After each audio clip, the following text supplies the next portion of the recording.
Au commencement était la parole, et la parole était avec Dieu, et la parole était Dieu. Elle était au commencement avec Dieu.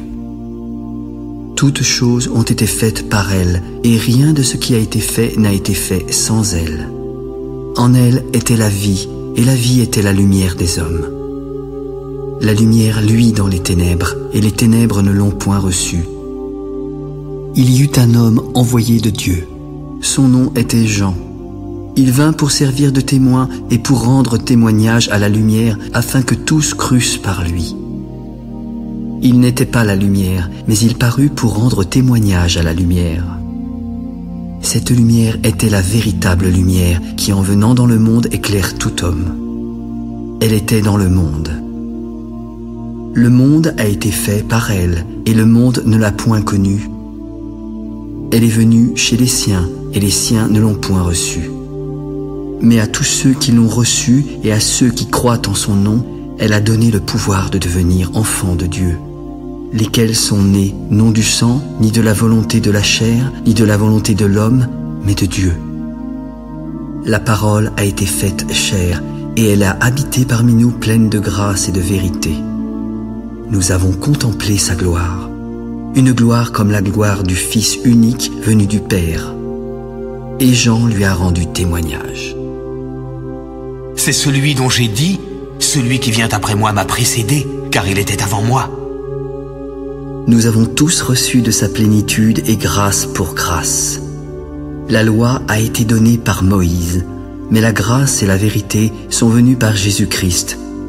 Personne n'a jamais vu Dieu.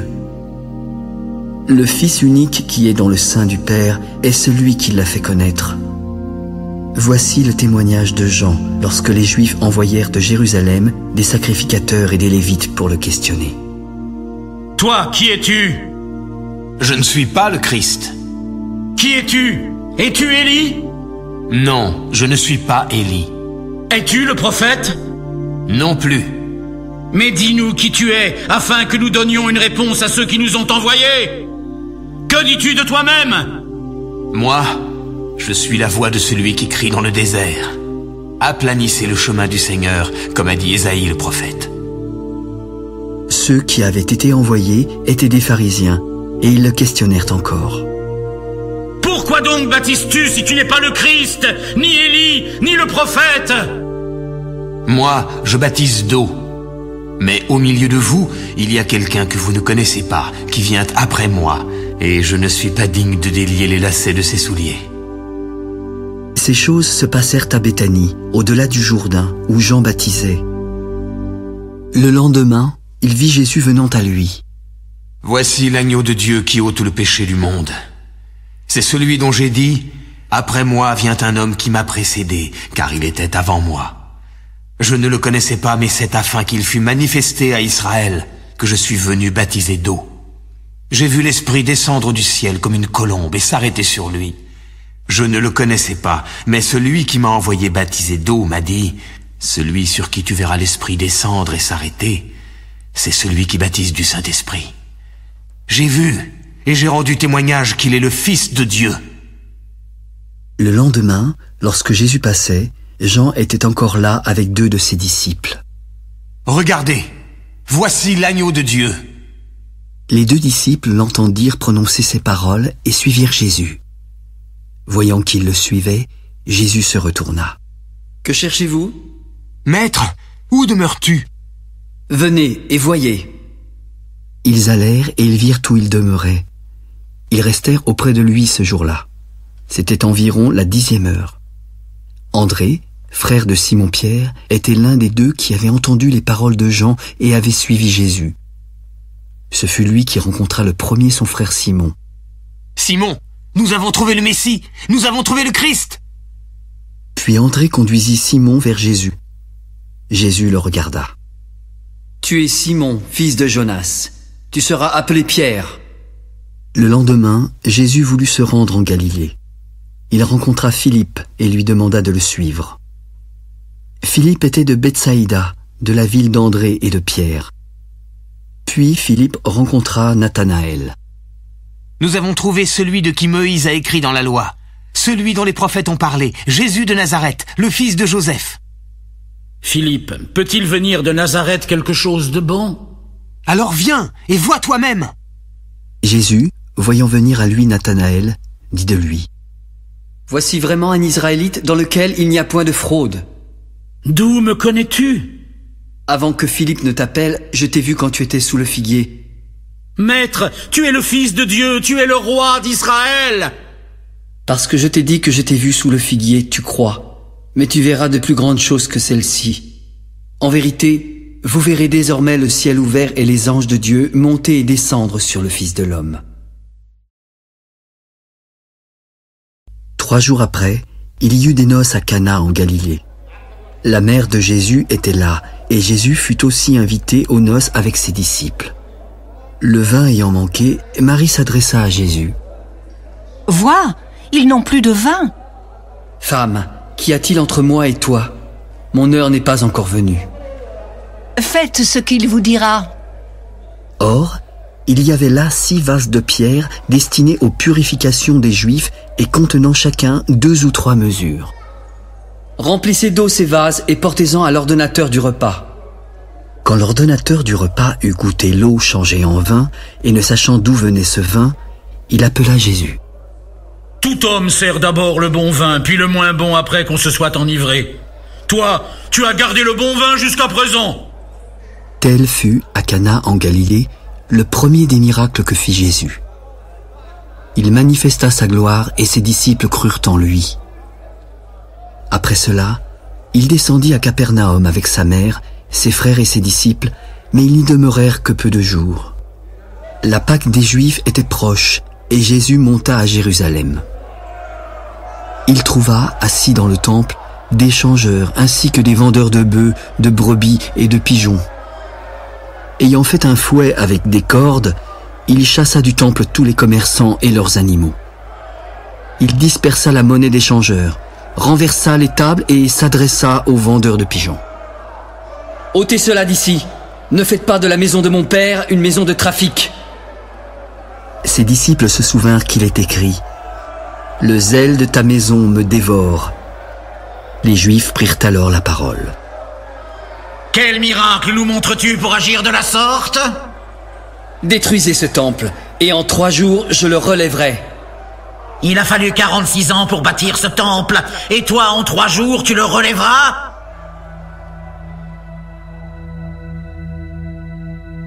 Mais il parlait du temple de son corps. C'est pourquoi, lorsqu'il fut ressuscité des morts, ses disciples se souvinrent qu'il avait dit cela et crurent à l'écriture et à la parole que Jésus avait dite. Pendant que Jésus était à Jérusalem, à la fête de Pâques, plusieurs crurent en son nom, voyant les miracles qu'il faisait. Mais Jésus ne se fiait point à eux, parce qu'il les connaissait tous et parce qu'il n'avait pas besoin qu'on lui rendît témoignage d'aucun homme, car il savait lui-même ce qui était dans l'homme.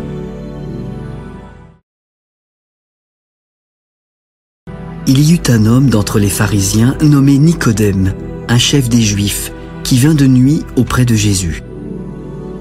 « Maître, nous savons que tu es un docteur venu de Dieu, car personne ne peut faire les miracles que tu fais si Dieu n'est pas avec lui. » En vérité, je te le dis, si un homme ne naît de nouveau, il ne peut voir le royaume de Dieu.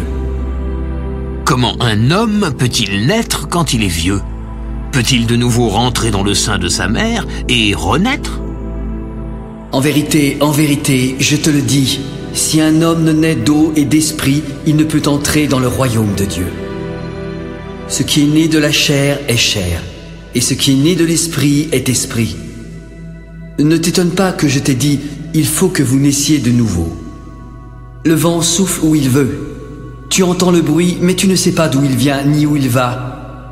Il en est ainsi de tout homme qui est né de l'esprit. Mais comment cela peut-il se faire? Tu es le docteur d'Israël et tu ne sais pas ces choses? En vérité, je te le dis, nous disons ce que nous savons et nous rendons témoignage de ce que nous avons vu, mais vous ne recevez pas notre témoignage. Si vous ne croyez pas quand je vous ai parlé des choses terrestres, comment croirez-vous quand je vous parlerai des choses célestes? Personne n'est monté au ciel si ce n'est celui qui est descendu du ciel, le Fils de l'homme qui est dans le ciel. Et comme Moïse éleva le serpent dans le désert, il faut de même que le Fils de l'homme soit élevé afin que quiconque croit en lui ait la vie éternelle. Car Dieu a tant aimé le monde qu'il a donné son Fils unique, afin que quiconque croit en lui ne périsse point, mais qu'il ait la vie éternelle. Dieu, en effet, n'a pas envoyé son Fils dans le monde pour qu'il juge le monde, mais pour que le monde soit sauvé par lui. Celui qui croit en lui n'est point jugé, mais celui qui ne croit pas est déjà jugé, parce qu'il n'a pas cru au nom du Fils unique de Dieu. Et ce jugement, c'est que la lumière étant venue dans le monde, les hommes ont préféré les ténèbres à la lumière, car leurs œuvres étaient mauvaises. Car quiconque fait le mal est la lumière, et ne vient pas à la lumière, de peur que ses œuvres ne soient dévoilées. Mais celui qui agit selon la vérité vient à la lumière, afin que ses œuvres soient manifestées, parce qu'elles sont faites en Dieu. Après cela, Jésus, accompagné de ses disciples, se rendit dans la terre de Judée. Là, il demeurait avec eux et il baptisait. Jean aussi baptisait à Hénon, près de Salim, parce qu'il y avait là beaucoup d'eau, et on y venait pour être baptisé, car Jean n'avait pas encore été mis en prison. Or, il s'éleva de la part des disciples de Jean une dispute avec un juif touchant la purification. Ils vinrent alors trouver Jean. « Maître, celui qui était avec toi au-delà du Jourdain et à qui tu as rendu témoignage, regarde, il baptise et tous vont à lui !» Un homme ne peut recevoir que ce qui lui a été donné du ciel. Vous-même m'êtes témoin que j'ai dit, je ne suis pas le Christ, mais j'ai été envoyé devant lui. Celui à qui appartient l'épouse, c'est l'époux. Mais l'ami de l'époux qui se tient là et qui l'entend éprouve une grande joie à cause de la voix de l'époux. Aussi, cette joie qui est la mienne est parfaite. Il faut qu'il croisse et que je diminue. Celui qui vient d'en haut est au-dessus de tous. Celui qui est de la terre est de la terre et il parle comme étant de la terre. Celui qui vient du ciel est au-dessus de tous. Il rend témoignage de ce qu'il a vu et entendu, mais personne ne reçoit son témoignage. Celui qui a reçu son témoignage a certifié que Dieu est vrai, car celui que Dieu a envoyé dit les paroles de Dieu, parce que Dieu ne lui donne pas l'esprit avec mesure. Le Père aime le Fils, et il a remis toutes choses entre ses mains. Celui qui croit au Fils a la vie éternelle. Celui qui ne croit pas au Fils ne verra pas la vie, mais la colère de Dieu demeure sur lui.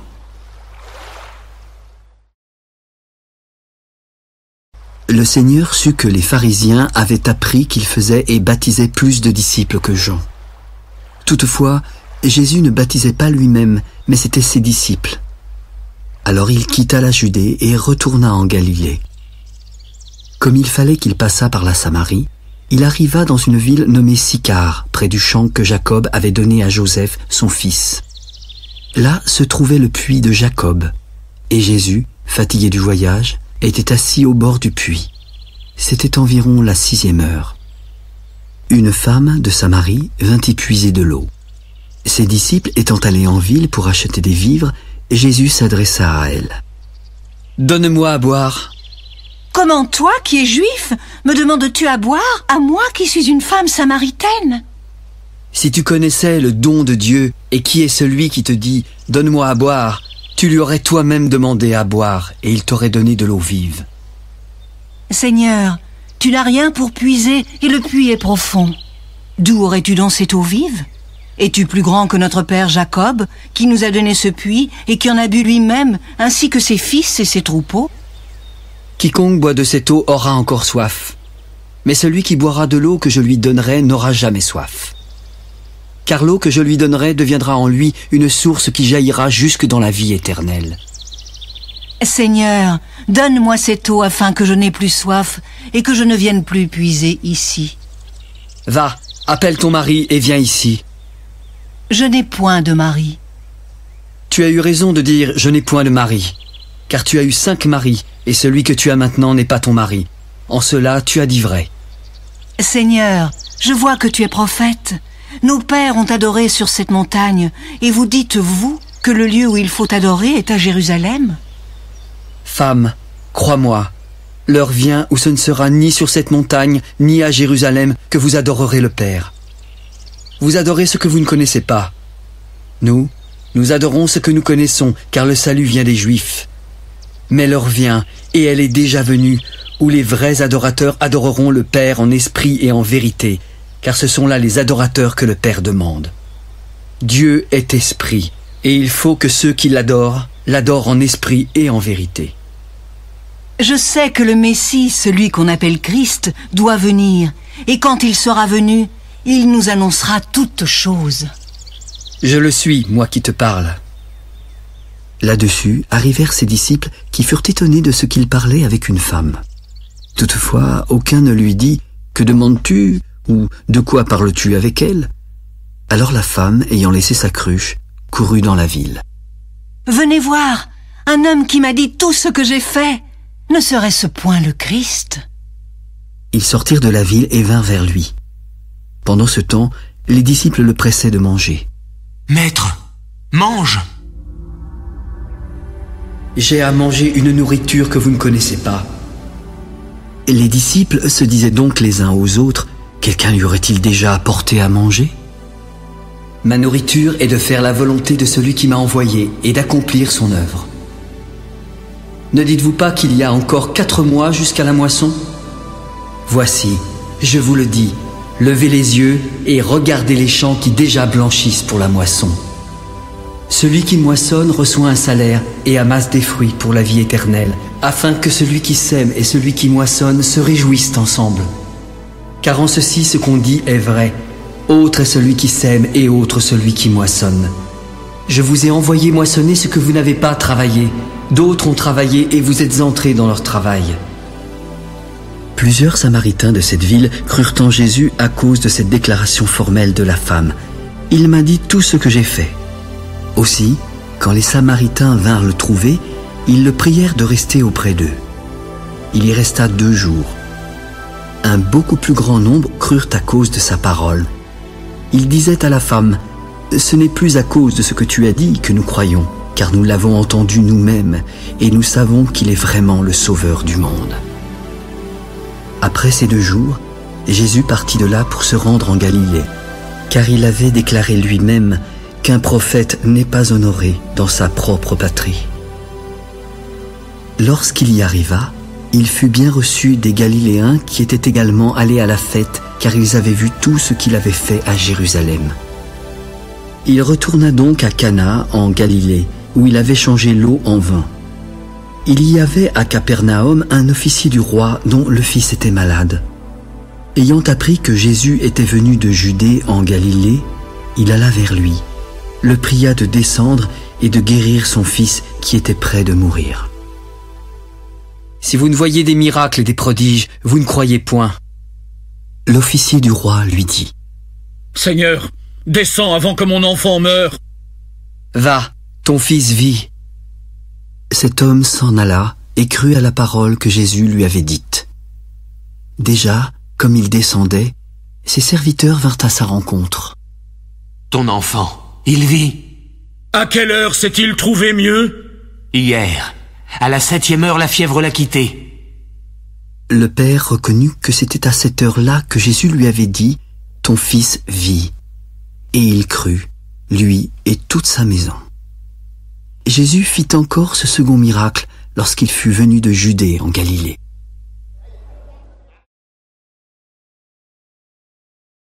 Il y eut ensuite une fête des Juifs et Jésus monta à Jérusalem.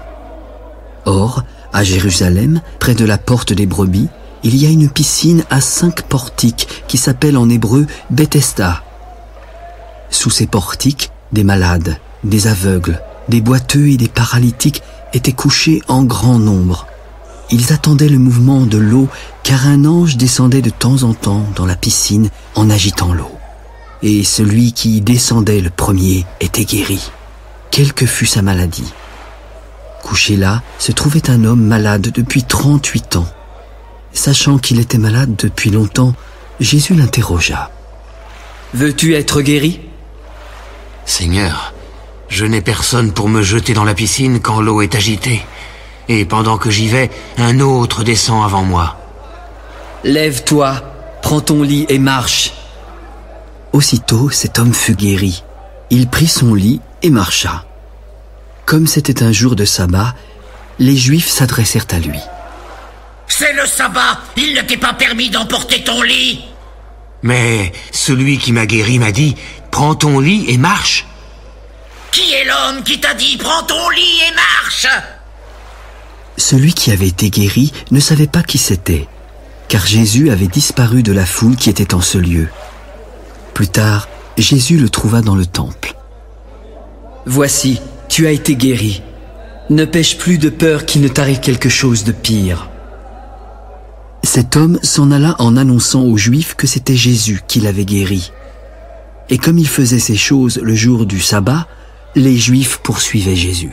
« Mon Père agit jusqu'à présent. Moi aussi j'agis. » À cause de cela, les Juifs cherchaient plus encore à le faire mourir. Non seulement parce qu'il violait le sabbat, mais parce qu'il appelait Dieu son propre Père, se faisant lui-même égal à Dieu. En vérité, je vous le dis, le Fils ne peut rien faire de lui-même. Il ne fait que ce qu'il voit faire au Père. Et tout ce que le Père fait, le Fils aussi le fait pareillement. Car le Père aime le Fils et lui montre tout ce qu'il fait. Et il lui montrera des œuvres plus grandes que celles-ci, afin que vous soyez dans l'étonnement. Car comme le Père ressuscite les morts et donne la vie, le Fils donne la vie à qui il veut. Le Père ne juge personne, mais il a remis tout jugement au Fils, afin que tous honorent le Fils comme ils honorent le Père. Celui qui n'honore pas le Fils n'honore pas le Père qui l'a envoyé.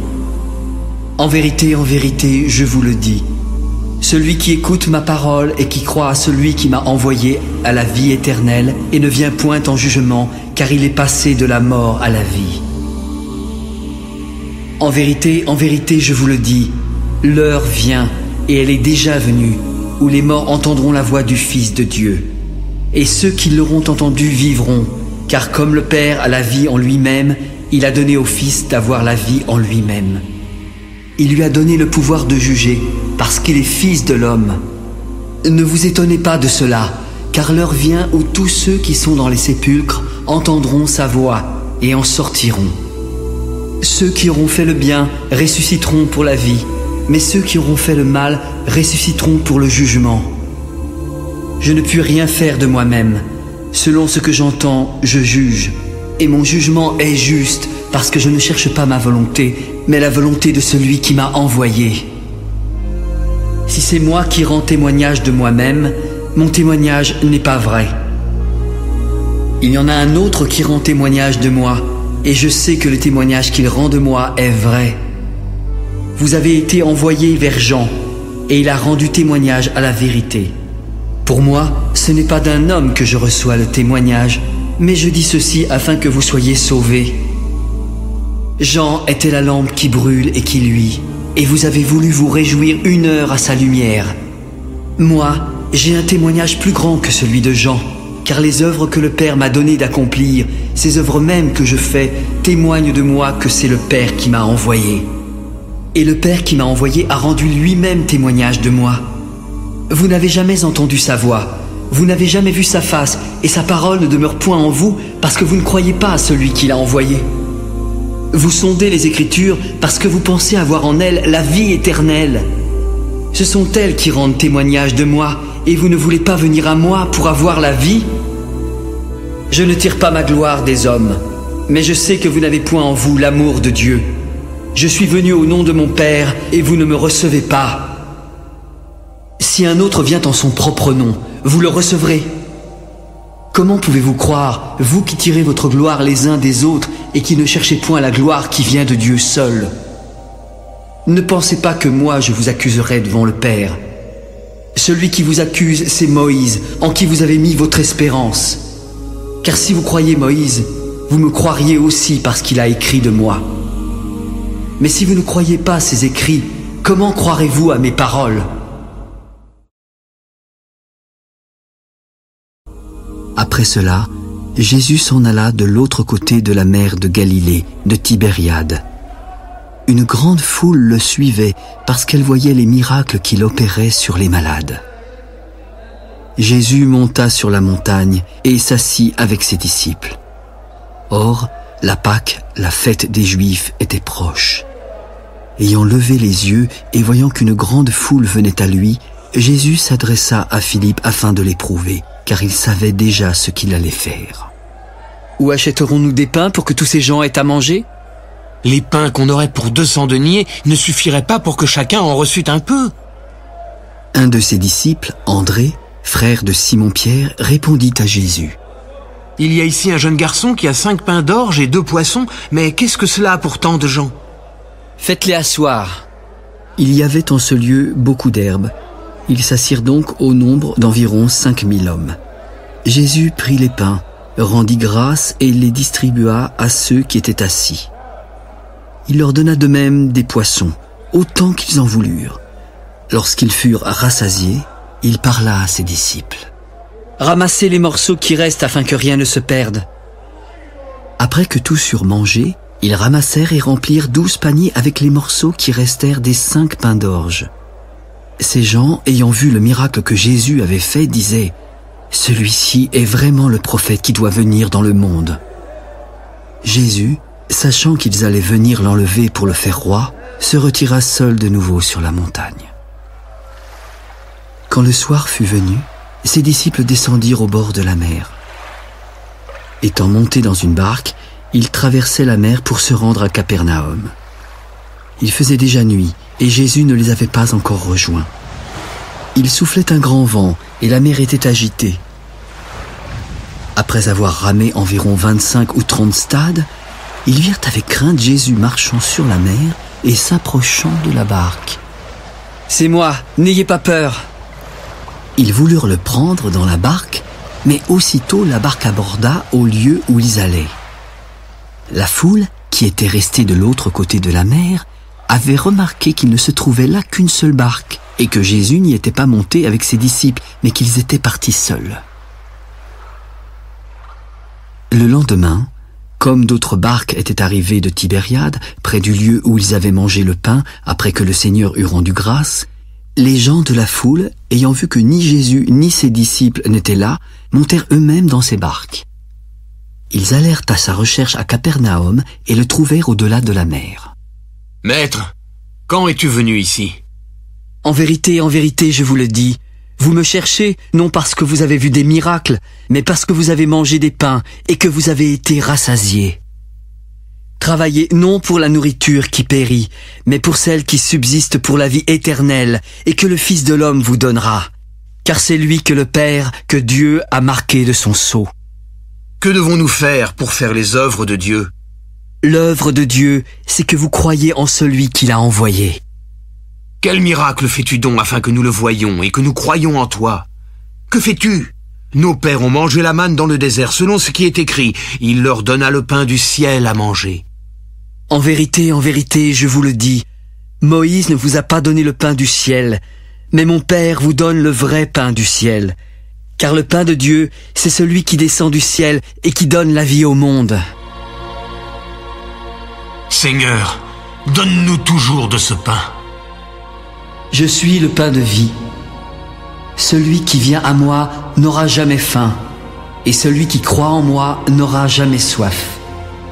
Mais je vous l'ai dit, vous m'avez vu et vous ne croyez pas. Tous ceux que le Père me donne viendront à moi, et je ne mettrai pas dehors celui qui vient à moi. Car je suis descendu du ciel pour faire non ma volonté, mais la volonté de celui qui m'a envoyé. Or, la volonté de celui qui m'a envoyé, c'est que je ne perde rien de tout ce qu'il m'a donné, mais que je le ressuscite au dernier jour. La volonté de mon Père, c'est que quiconque voit le Fils et croit en lui ait la vie éternelle. Et je le ressusciterai au dernier jour. Les Juifs murmuraient à son sujet parce qu'il avait dit « Je suis le pain qui est descendu du ciel ». Et ils disaient « N'est-ce pas là Jésus, le fils de Joseph, celui dont nous connaissons le Père et la Mère ? Comment donc peut-il dire « Je suis descendu du ciel » ? Ne murmurez pas entre vous. Nul ne peut venir à moi si le Père qui m'a envoyé ne l'attire. Et je le ressusciterai au dernier jour. Il est écrit dans les prophètes, « Ils seront tous enseignés de Dieu. » Ainsi, quiconque a entendu le Père et a reçu son enseignement vient à moi. Nul n'a vu le Père si ce n'est celui qui vient de Dieu. Celui-là a vu le Père. en vérité, je vous le dis, celui qui croit en moi a la vie éternelle. Je suis le pain de vie. Vos pères ont mangé la manne dans le désert et ils sont morts. Mais voici, c'est ici le pain qui descend du ciel, afin que celui qui en mange ne meure point. Je suis le pain vivant qui est descendu du ciel. Si quelqu'un mange de ce pain, il vivra éternellement. Et le pain que je donnerai, c'est ma chair que je donnerai pour la vie du monde. » Là-dessus, les Juifs disputaient entre eux, disant « Mais comment peut-il nous donner sa chair à manger ?» En vérité, je vous le dis, si vous ne mangez la chair du Fils de l'homme, et si vous ne buvez son sang, vous n'avez point la vie en vous-même. Celui qui mange ma chair et qui boit mon sang a la vie éternelle, et je le ressusciterai au dernier jour. Car ma chair est vraiment une nourriture, et mon sang est vraiment un breuvage. Celui qui mange ma chair et boit mon sang demeure en moi, et je demeure en lui. Comme le Père qui est vivant m'a envoyé, je vis par le Père. Ainsi, celui qui me mange vivra par moi. C'est ici le pain qui est descendu du ciel. Il n'en est pas comme vos pères qui ont mangé la manne et qui sont morts. Celui qui mange de ce pain vivra éternellement. » Jésus dit ces choses dans la synagogue en enseignant à Capernaum. Plusieurs de ses disciples, après l'avoir entendu, se dirent « Cette parole est dure, qui peut l'écouter ?» Mais Jésus savait en lui-même que ses disciples murmuraient à ce sujet. « Cela vous scandalise-t-il? Et si vous voyez le Fils de l'homme monter où il était auparavant? C'est l'Esprit qui vivifie, la chair ne sert à rien. Les paroles que je vous ai dites sont esprit et vie. Mais il en est encore parmi vous qui ne croient point. » Car Jésus savait dès le commencement qui étaient ceux qui ne croyaient point et qui était celui qui le livrerait. « C'est pourquoi je vous ai dit que nul ne peut venir à moi si cela ne lui a été donné par le Père. » Dès ce moment, plusieurs de ses disciples se retirèrent et n'allèrent plus avec lui. Jésus s'adressa ensuite aux 12. « Et vous, ne voulez-vous pas partir ?» Simon-Pierre lui répondit. « Seigneur, à qui irions-nous? Tu as les paroles de la vie éternelle. Nous avons cru et nous avons connu que tu es le Christ, le Saint de Dieu. » « N'est-ce pas moi qui vous ai choisi, vous, les 12? Mais l'un de vous est un démon. » Il parlait de Judas Iscariote, fils de Simon, car c'était lui qui devait le livrer, lui, l'un des 12. Après cela, Jésus parcourait la Galilée. Il ne voulait pas séjourner en Judée, car les Juifs cherchaient à le faire mourir. Or, la fête des Juifs, la fête des tabernacles était proche. Alors ses frères, qui ne croyaient pas non plus en lui adressèrent la parole. « Pars d'ici, et va en Judée afin que tes disciples voient aussi les œuvres que tu fais. Personne n'agit en secret lorsqu'il désire paraître. Si tu fais ces choses, montre-toi toi-même au monde. » « Mon temps n'est pas encore venu, mais votre temps est toujours prêt. Le monde ne peut vous haïr. Moi, il me hait parce que je rends de lui le témoignage que ses œuvres sont mauvaises. Montez, vous, à cette fête. Pour moi, je n'y monte point parce que mon temps n'est pas encore accompli. » Après leur avoir dit cela, il resta en Galilée. Mais lorsque ses frères furent montés à la fête, il y monta aussi lui-même en secret. Les Juifs le cherchaient pendant la fête et se disaient « Mais où est-il » Il y avait dans la foule grande rumeur à son sujet.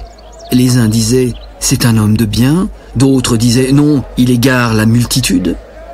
Personne toutefois ne parlait librement de lui par crainte des Juifs. Vers le milieu de la fête, Jésus monta au temple. Il enseignait et les Juifs s'étonnaient.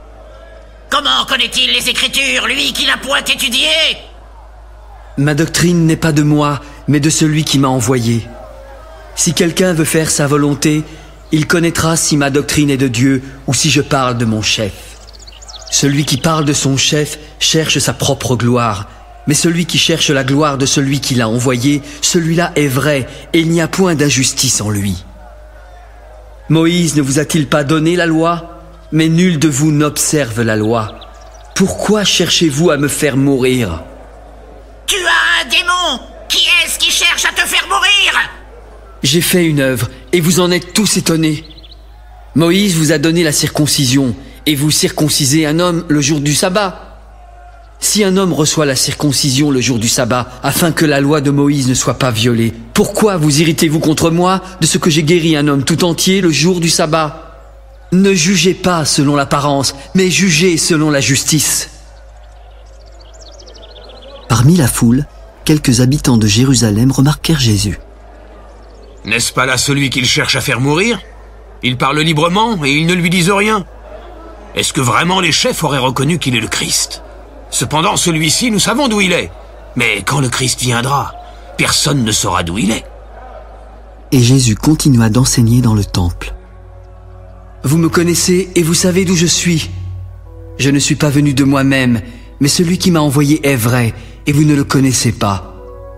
Moi, je le connais car je viens de lui, et c'est lui qui m'a envoyé. Il cherchait donc à se saisir de Jésus. Mais personne ne put mettre la main sur lui, car son heure n'était pas encore venue, et plusieurs parmi la foule crurent en lui.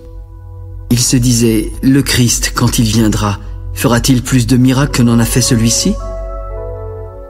Les pharisiens entendirent la foule murmurant de lui ces choses.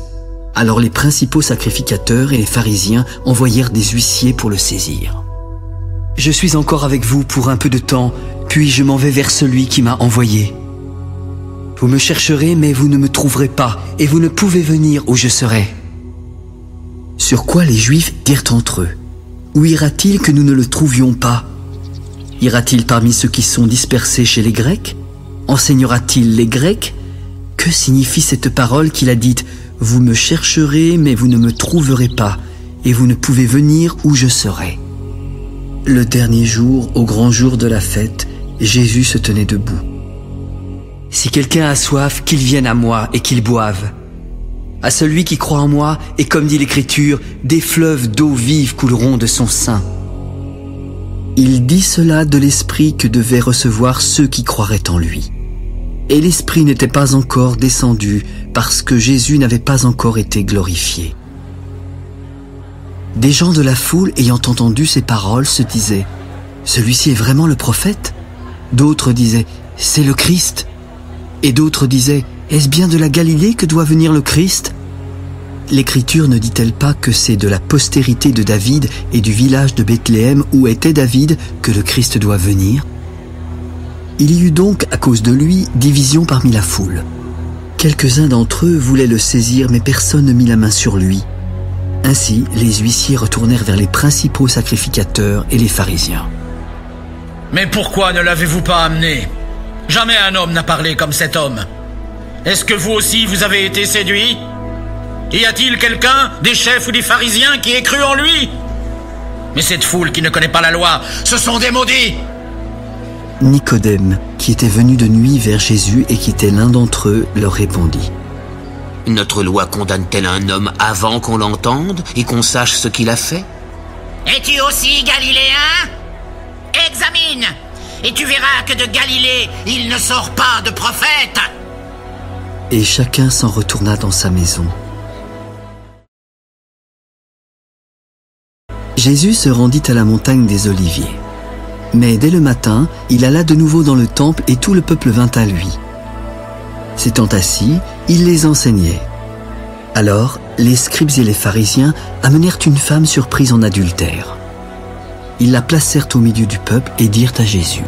« Maître, cette femme a été surprise en flagrant délit d'adultère.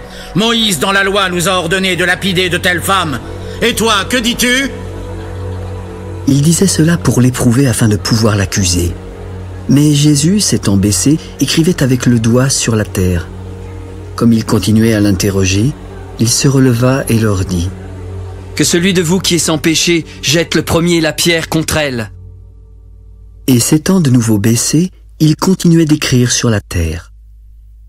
Quand ils entendirent cela, accusés par leur conscience, ils se retirèrent un à un, depuis les plus âgés jusqu'aux derniers. Et Jésus resta seul avec la femme qui était là, au milieu. Alors, s'étant relevé et ne voyant plus que la femme, Jésus lui parla. « Femme, où sont ceux qui t'accusaient? Personne ne t'a-t-il condamné? » Non, Seigneur. Alors je ne te condamne pas non plus. Va et ne pêche plus. Je suis la lumière du monde. Celui qui me suit ne marchera pas dans les ténèbres, mais il aura la lumière de la vie. Tu rends témoignage de toi-même. Ton témoignage n'est pas vrai. Quoique je rende témoignage de moi-même, mon témoignage est vrai, car je sais d'où je suis venu et où je vais. Mais vous ne savez ni d'où je viens, ni où je vais. Vous jugez selon la chair, mais moi je ne juge personne. Si je juge, mon jugement est vrai, et je ne suis pas seul, car le Père qui m'a envoyé est avec moi. Il est écrit dans votre loi que le témoignage de 2 hommes est vrai. Je rends témoignage de moi-même, et le Père qui m'a envoyé rend témoignage de moi. Où est ton père? Vous ne me connaissez ni moi, ni mon Père. Si vous me connaissiez, vous connaîtriez aussi mon Père. Jésus dit ces paroles en enseignant dans le temple, au lieu où était le trésor. Personne ne le saisit parce que son heure n'était pas encore venue. Je m'en vais et vous me chercherez, mais vous mourrez dans votre péché. Vous ne pouvez venir où je vais. Sur quoi les Juifs se dirent, se tuera-t-il lui-même puisqu'il dit, vous ne pouvez venir où je vais? Vous êtes d'en bas, moi je suis d'en haut. Vous êtes de ce monde, moi je ne suis pas de ce monde. C'est pourquoi je vous ai dit que vous mourrez dans vos péchés, car si vous ne croyez pas ce que je suis, vous mourrez dans vos péchés. Mais qui es-tu? Ce que je vous dis dès le commencement. J'ai beaucoup de choses à dire de vous et à juger en vous. Mais celui qui m'a envoyé est vrai, et ce que j'ai entendu de lui, je le dis au monde. Comme ils ne comprirent point qu'il leur parlait du Père, Jésus leur dit, quand vous aurez élevé le Fils de l'homme, alors vous connaîtrez ce que je suis et que je ne fais rien de moi-même, mais que je parle selon ce que le Père m'a enseigné. Celui qui m'a envoyé est avec moi. Il ne m'a pas laissé seul, parce que je fais toujours ce qui lui est agréable. Comme Jésus parlait ainsi, plusieurs crurent en lui. Il s'adressa alors à eux. Si vous demeurez dans ma parole, vous êtes vraiment mes disciples. Vous connaîtrez la vérité, et la vérité vous affranchira. Nous sommes la postérité d'Abraham, et nous n'avons jamais été esclaves de personne. Comment peux-tu dire, vous deviendrez libres? En vérité, je vous le dis, quiconque se livre au péché est esclave du péché.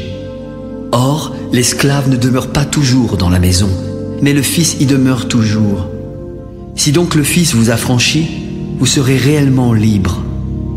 Je sais que vous êtes la postérité d'Abraham, mais vous cherchez à me faire mourir parce que ma parole ne pénètre pas en vous. Je dis ce que j'ai vu chez mon Père, et vous faites ce que vous avez entendu de la part de votre Père. Notre Père, c'est Abraham! Si vous étiez enfant d'Abraham, vous feriez les œuvres d'Abraham. Mais maintenant vous cherchez à me faire mourir, moi qui vous ai dit la vérité que j'ai entendue de Dieu.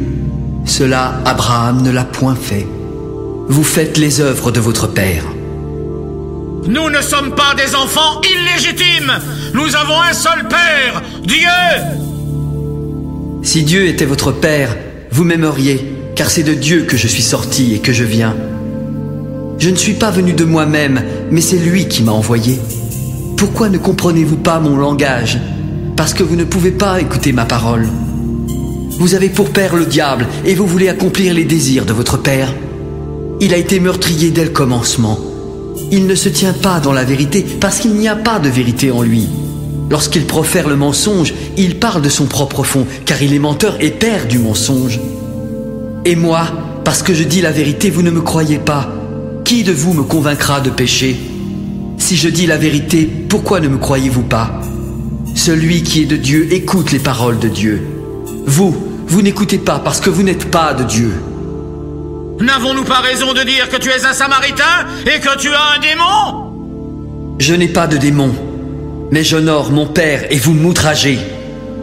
Je ne cherche point ma gloire, mais il en est un qui la cherche et qui juge. En vérité, je vous le dis, si quelqu'un garde ma parole, il ne verra jamais la mort. Maintenant, nous connaissons que tu as un démon. Abraham est mort, les prophètes aussi. Et tu dis, si quelqu'un garde ma parole, il ne verra jamais la mort. Es-tu plus grand que notre père Abraham qui est mort? Les prophètes aussi sont morts. Mais qui donc prétends-tu être? Si je me glorifie moi-même, ma gloire n'est rien. C'est mon Père qui me glorifie. Lui que vous dites être votre Dieu et que vous ne connaissez pas. Pour moi, je le connais. Et si je disais que je ne le connais pas, je serais semblable à vous, un menteur. Mais je le connais et je garde sa parole. Abraham, votre père, a tressailli de joie de ce qu'il verrait mon jour. Il l'a vu et il s'est réjoui. Tu n'as pas encore 50 ans et tu as vu Abraham? En vérité, je vous le dis, avant qu'Abraham fût, je suis. Là-dessus, ils prirent des pierres pour les jeter contre lui. Mais Jésus se cacha et sortit du temple.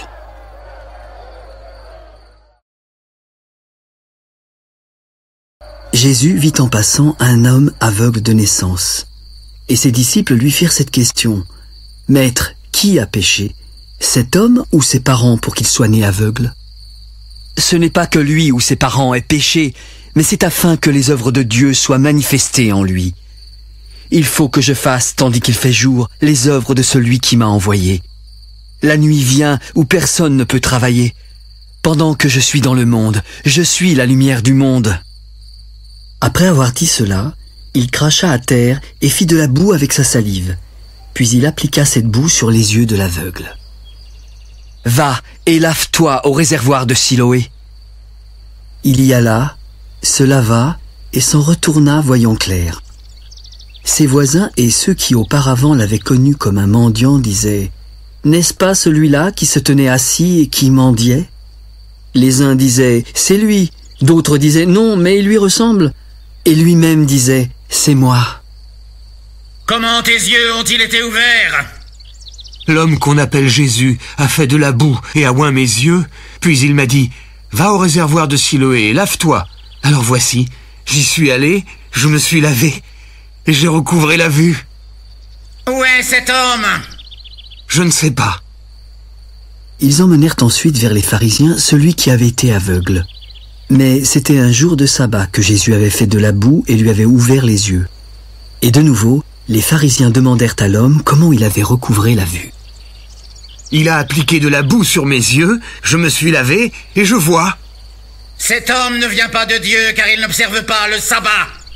Comment un homme pécheur peut-il faire de tels miracles? Et toi, que dis-tu de lui sur ce qu'il t'a ouvert les yeux? C'est un prophète. Les Juifs ne crurent point qu'il eût été aveugle et qu'il eût recouvré la vue jusqu'à ce qu'il eusse fait venir ses parents. Est-ce là votre fils que vous dites être né aveugle? Comment donc voit-il maintenant?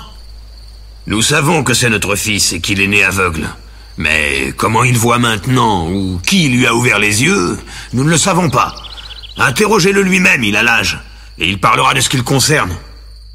Ses parents dirent cela parce qu'ils craignaient les Juifs, car les Juifs étaient déjà convenus que si quelqu'un reconnaissait Jésus pour le Christ, il serait exclu de la synagogue.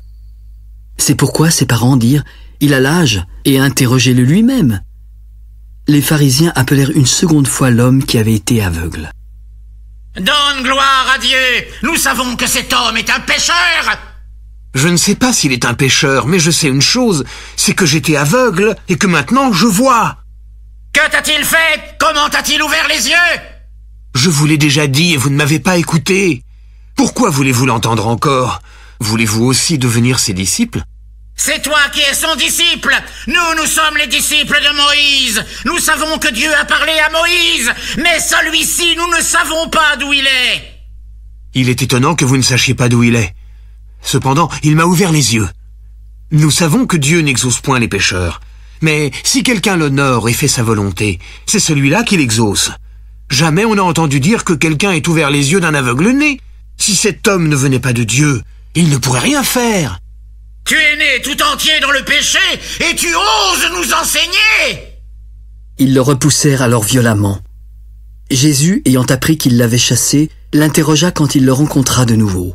« Crois-tu au Fils de Dieu ?» ?»« Et qui est-il, Seigneur, afin que je croie en lui ?»« Tu l'as vu, et celui qui te parle, c'est lui. »« Je crois, Seigneur. »« Je suis venu dans ce monde pour un jugement, afin que ceux qui ne voient point voient, et que ceux qui voient deviennent aveugles. » « Nous aussi sommes-nous aveugles ?»« Si vous étiez aveugles, vous n'auriez pas de péché. Mais maintenant, vous dites, nous voyons. C'est pour cela que votre péché subsiste.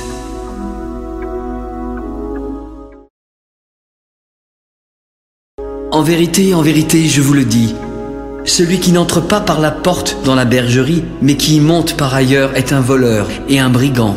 Mais celui qui entre par la porte est le berger des brebis. Le portier lui ouvre et les brebis entendent sa voix. Il appelle par leur nom celles qui lui appartiennent et il les conduit dehors. Lorsqu'il a fait sortir toutes ses brebis, il marche devant et elles le suivent parce qu'elles connaissent sa voix. Elles ne suivront point un étranger, mais elles fuiront loin de lui parce qu'elles ne connaissent pas la voix des étrangers. Jésus leur dit cette parabole, mais ils ne comprirent pas de quoi il leur parlait. En vérité, je vous le dis, je suis la porte des brebis. Tous ceux qui sont venus avant moi sont des voleurs et des brigands, mais les brebis ne les ont point écoutés. Je suis la porte. Si quelqu'un entre par moi, il sera sauvé. Il entrera, il sortira et il trouvera des pâturages. Le voleur ne vient que pour dérober, égorger et détruire. Moi, je suis venu afin que les brebis aient la vie et qu'elles soient dans l'abondance. Je suis le bon berger. Le bon berger donne sa vie pour ses brebis. Mais le mercenaire, qui n'est pas le berger et à qui n'appartiennent pas les brebis, voit venir le loup. Il abandonne les brebis et prend la fuite. Alors le loup les ravit et les disperse. Le mercenaire s'enfuit parce qu'il est mercenaire et qu'il ne se met pas en peine pour des brebis. Je suis le bon berger. Je connais mes brebis. Elles me connaissent comme le Père me connaît et comme je connais le Père. Je donne ma vie pour mes brebis. J'ai encore d'autres brebis qui ne sont pas de cette bergerie. Celles-là, il faut que je les amène. Elles entendront ma voix et il y aura un seul troupeau, un seul berger. Le Père m'aime parce que je donne ma vie afin de la reprendre. Personne ne me l'ôte, mais je la donne de moi-même. J'ai le pouvoir de la donner et j'ai le pouvoir de la reprendre. Tel est l'ordre que j'ai reçu de mon Père. Il y eut à cause de ces paroles une division parmi les Juifs. Plusieurs d'entre eux disaient « Il a un démon, il est fou, pourquoi l'écoutez-vous » D'autres disaient « Ce ne sont pas les paroles d'un démoniaque. Un démon peut-il ouvrir les yeux des aveugles » C'était l'hiver, et on célébrait à Jérusalem la fête de la dédicace. Jésus se promenait dans le temple sous le portique de Salomon quand des Juifs vinrent l'entourer. « Jusqu'à quand tiendras-tu notre esprit en suspens? Si tu es le Christ, dis-le-nous franchement !» Je vous l'ai dit et vous ne croyez pas. Les œuvres que je fais au nom de mon Père rendent témoignage de moi. Mais vous ne croyez pas parce que vous n'êtes pas de mes brebis. Mes brebis entendent ma voix. Je les connais et elles me suivent. Je leur donne la vie éternelle et elles ne périront jamais. Personne ne les ravira de ma main. Mon Père qui me les a donnés est plus grand que tous. Et personne ne peut les ravir de la main de mon Père. Moi et le Père, nous sommes un. Alors, les Juifs prirent des pierres pour le lapider. Je vous ai fait voir plusieurs bonnes œuvres venant de mon Père. Pour laquelle me lapidez-vous ? Ce n'est point pour une bonne œuvre que nous te lapidons, mais pour un blasphème, parce que toi qui es un homme, tu te fais Dieu. N'est-il pas écrit dans votre loi ? J'ai dit, vous êtes des dieux ? Si elle a appelé Dieu ceux à qui la parole de Dieu a été adressée, et si l'écriture ne peut être anéantie, pourquoi accusez-vous de blasphème celui que le Père a sanctifié et envoyé dans le monde ? Cela parce que j'ai dit, je suis le Fils de Dieu. Si je ne fais pas les œuvres de mon Père, vous ne me croyez pas. Mais si je les fais, vous ne me croyez pas non plus. Croyez à ces œuvres afin que vous sachiez et reconnaissiez que le Père est en moi et que je suis dans le Père. Là-dessus, ils cherchèrent encore à le saisir, mais il s'échappa de leurs mains. Jésus s'en alla au-delà du Jourdain, dans le lieu où Jean avait d'abord baptisé. Il y demeura quelque temps, et beaucoup de gens vinrent à lui. Ils disaient, Jean n'a fait aucun miracle, mais tout ce que Jean a dit de cet homme était vrai. Et en ce lieu, plusieurs crurent en lui.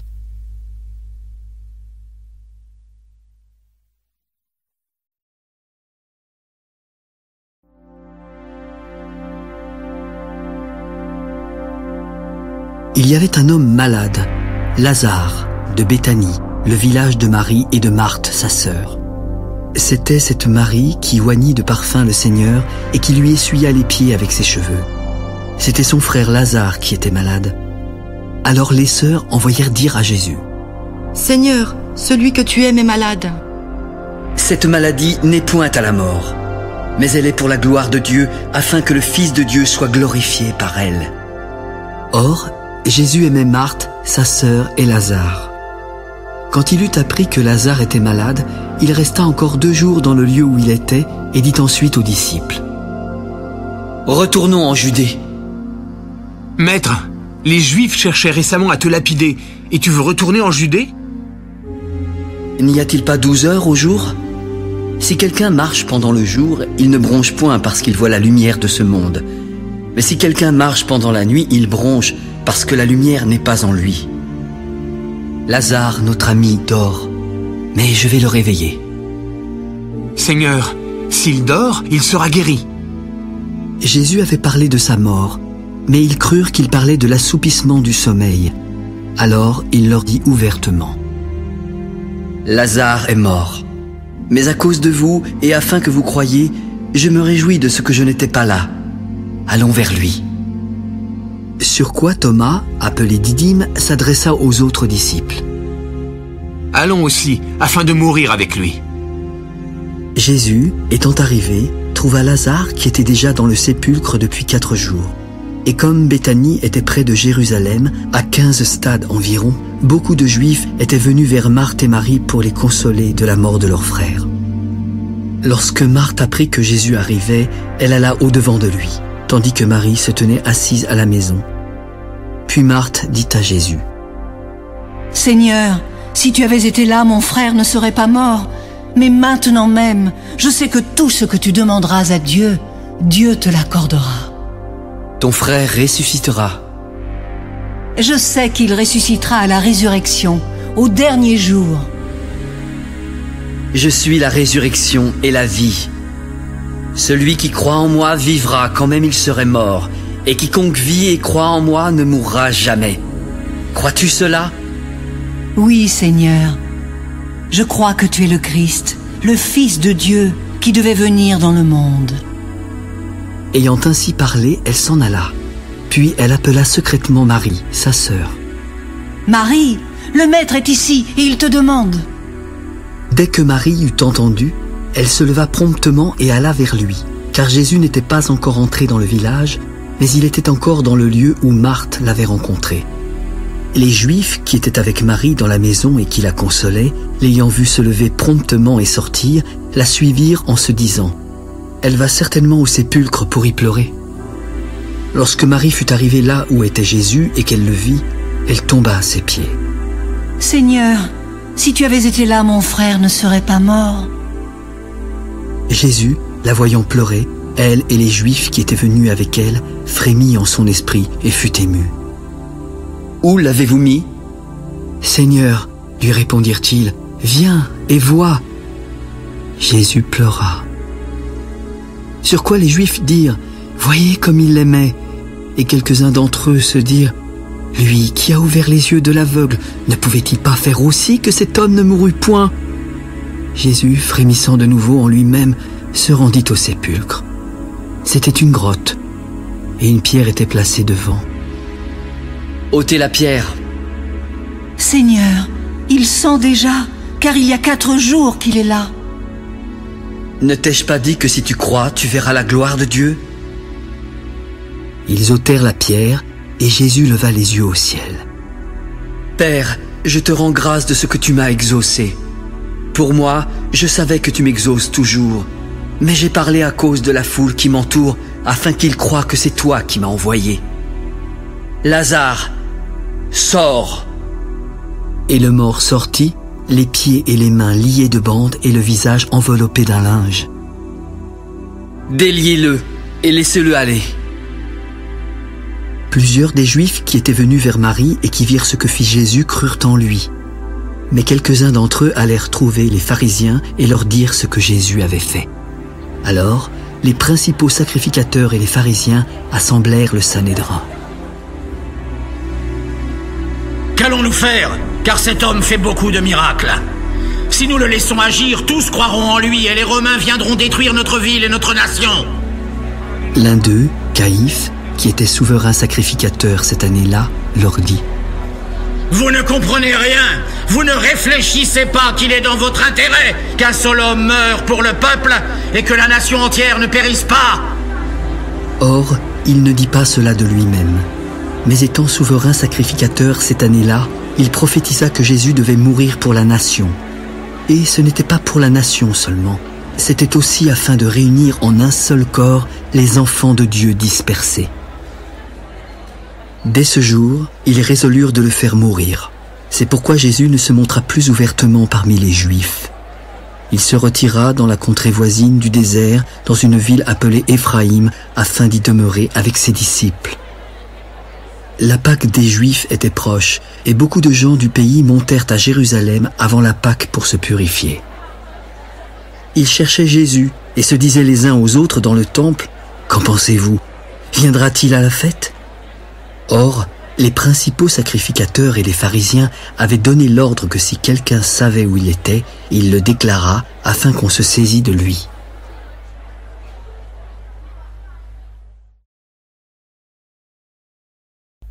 Six jours avant la Pâque, Jésus arriva à Béthanie, où était Lazare qu'il avait ressuscité des morts. On lui fit un souper. Marthe servait, et Lazare était un de ceux qui se trouvaient à table avec lui. Marie, ayant pris une livre d'un parfum de nard pur de grand prix, oignit les pieds de Jésus et lui essuya avec ses cheveux. Et la maison fut remplie de l'odeur du parfum. Un de ses disciples, Judas Iscariote, fils de Simon, celui qui devait le livrer, prit la parole. « Pourquoi n'a-t-on pas vendu ce parfum 300 deniers pour les donner aux pauvres ?» Il disait cela non car il se mit en peine des pauvres, mais parce qu'il était voleur et que, tenant la bourse, il prenait ce qu'on y mettait. « Laisse-la garder ce parfum pour le jour de ma sépulture. Vous avez toujours les pauvres avec vous, mais vous ne m'avez pas toujours. » Une grande multitude de Juifs apprirent que Jésus était à Béthanie. Ils y vinrent non pas seulement à cause de lui, mais aussi pour voir Lazare qu'il avait ressuscité des morts. Les principaux sacrificateurs délibérèrent de faire mourir aussi Lazare parce que beaucoup de Juifs se retiraient d'eux à cause de lui et croyaient en Jésus. Le lendemain, une foule nombreuse vint à la fête en ayant entendu dire que Jésus se rendait à Jérusalem. Beaucoup prirent des branches de palmier et allèrent au-devant de lui. « Hosanna! Béni soit celui qui vient au nom du Seigneur, le roi d'Israël !» Jésus trouva un ânon et s'assit dessus, selon ce qui est écrit. « Ne crains point, fille de Sion, voici, ton roi vient assis sur le petit d'une ânesse. » Ses disciples ne comprirent pas d'abord ces choses, mais lorsque Jésus eut été glorifié, ils se souvinrent qu'elles étaient écrites de lui et qu'il les avait accomplies à son égard. Tous ceux qui étaient avec Jésus quand il appela Lazare du sépulcre et le ressuscita des morts lui rendaient témoignage. Et la foule vint au-devant de lui parce qu'elle avait appris qu'il avait fait ce miracle. Les pharisiens se dirent donc les uns aux autres: « Vous voyez, vous ne gagnez rien. Regardez, tout le monde est près de lui. » Quelques Grecs, du nombre de ceux qui étaient montés pour adorer pendant la fête, s'adressèrent à Philippe de Bethsaïda en Galilée et lui dirent avec instance: « Seigneur, nous voudrions voir Jésus. » Philippe alla le dire à André, puis André et Philippe le dirent à Jésus. L'heure est venue où le Fils de l'homme doit être glorifié. En vérité, je vous le dis, si le grain de blé qui est tombé en terre ne meurt, il reste seul. Mais s'il meurt, il porte beaucoup de fruits. Celui qui aime sa vie la perdra, et celui qui hait sa vie dans ce monde la conservera pour la vie éternelle.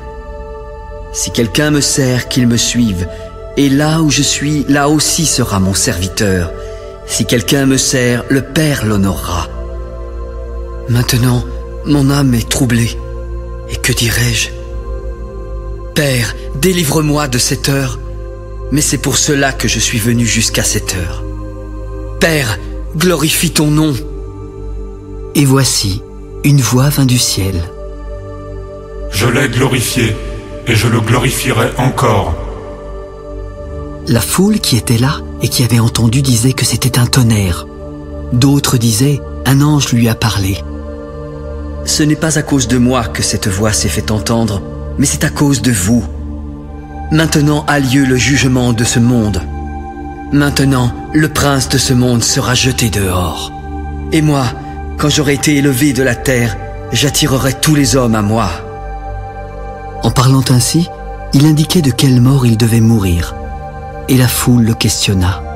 « Nous avons appris par la loi que le Christ demeure éternellement. Comment donc peux-tu dire « Il faut que le Fils de l'homme soit élevé » ? Et qui est ce Fils de l'homme ? La lumière est encore pour un peu de temps au milieu de vous. Marchez pendant que vous avez la lumière, afin que les ténèbres ne vous surprennent pas. Celui qui marche dans les ténèbres ne sait pas où il va. Pendant que vous avez la lumière, croyez en la lumière, afin que vous soyez des enfants de lumière. Jésus dit ces choses, puis s'en alla et se cacha loin d'eux. Malgré tant de miracles qu'il avait faits en leur présence, ils ne croyaient pas en lui, afin que s'accomplît la parole qu'Ésaïe, le prophète, a prononcée. « Seigneur, qui a cru à notre prédication ? Et à qui le bras du Seigneur a-t-il été révélé ?» Aussi ne pouvaient-ils croire, parce qu'Ésaïe a dit encore « Il a aveuglé leurs yeux, et il a endurci leur cœur de peur qu'ils ne voient des yeux, qu'ils ne comprennent du cœur, qu'ils ne se convertissent et que je ne les guérisse. » Ésaïe a dit ces choses lorsqu'il vit sa gloire et qu'il parla de lui. Cependant, même parmi les chefs, plusieurs crurent en lui. Mais à cause des pharisiens, ils n'en faisaient pas l'aveu dans la crainte d'être exclus de la synagogue, car ils aimèrent la gloire des hommes plus que la gloire de Dieu. Celui qui croit en moi ne croit pas en moi, mais en celui qui m'a envoyé. Et celui qui me voit, voit celui qui m'a envoyé. Je suis venu comme une lumière dans le monde, afin que quiconque croit en moi ne demeure pas dans les ténèbres. Si quelqu'un entend mes paroles et ne les garde pas, ce n'est pas moi qui le juge, car je suis venu non pour juger le monde, mais pour sauver le monde. Celui qui me rejette et qui ne reçoit pas mes paroles a son juge. La parole que j'ai annoncée, c'est elle qui le jugera au dernier jour. Car je n'ai point parlé de moi-même, mais le Père qui m'a envoyé m'a prescrit lui-même ce que je dois dire et annoncer. Et je sais que son commandement est la vie éternelle. C'est pourquoi les choses que je dis, je les dis comme le Père me les a dites.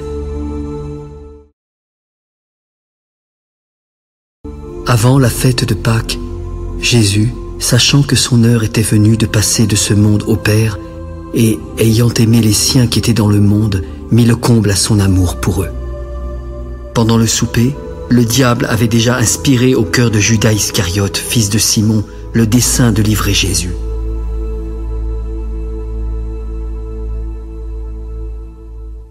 Jésus savait que le Père avait remis toutes choses entre ses mains, qu'il était venu de Dieu et qu'il s'en allait à Dieu.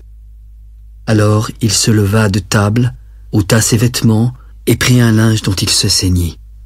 Il versa ensuite de l'eau dans un bassin, se mit à laver les pieds des disciples et à les essuyer avec le linge dont il était saint. « Toi, Seigneur, tu me laves les pieds ?»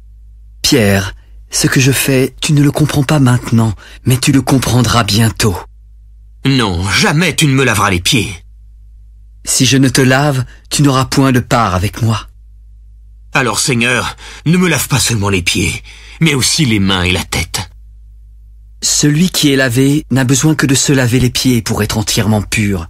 Certains d'entre vous sont purs, mais vous ne l'êtes pas tous. Car il connaissait celui qui le livrait. C'est pourquoi il dit, « Vous n'êtes pas tous purs. » Après qu'il leur eut lavé les pieds et qu'il eut pris ses vêtements, il se remit à table. « Comprenez-vous ce que je vous ai fait ? Vous m'appelez Maître et Seigneur, et vous dites bien car je le suis.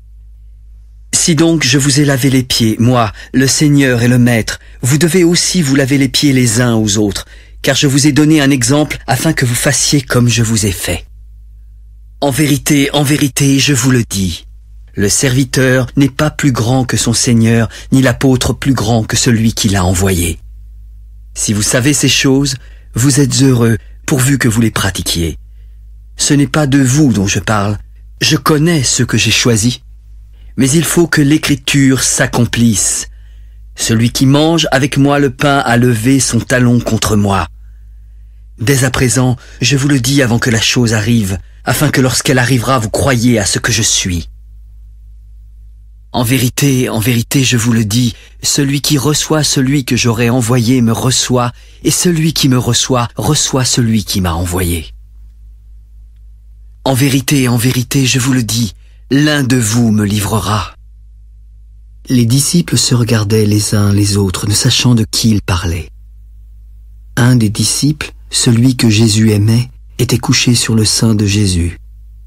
Simon-Pierre lui fit signe de demander qui était celui dont parlait Jésus. Et ce disciple, s'étant penché sur la poitrine de Jésus, lui dit « Seigneur, qui est-ce » ? « C'est celui à qui je donnerai le morceau trempé. » Et, ayant trempé le morceau, il le donna à Judas, fils de Simon Iscariote. Dès que le morceau fut donné, Satan entra dans Judas et Jésus lui dit « Ce que tu fais, fais-le promptement. » Mais aucun de ceux qui étaient à table ne comprit pourquoi il lui disait cela. Car quelques-uns pensaient que comme Judas avait la bourse, Jésus voulait lui dire « Achète ce dont nous avons besoin pour la fête », ou qu'il lui commandait de donner quelque chose aux pauvres. Il faisait nuit, et Judas, ayant pris le morceau, se hâta de sortir. Lorsque Judas fut sorti, Jésus s'adressa à ses disciples. « Maintenant, le Fils de l'homme a été glorifié, et Dieu a été glorifié en lui. Si Dieu a été glorifié en lui, Dieu aussi le glorifiera en lui-même, et il le glorifiera bientôt. Mes petits enfants, je suis pour peu de temps encore avec vous. Vous me chercherez, et comme j'ai dit aux Juifs, vous ne pouvez pas venir où je vais. Aussi, je vous le dis maintenant, je vous donne un commandement nouveau. Aimez-vous les uns les autres comme je vous ai aimés.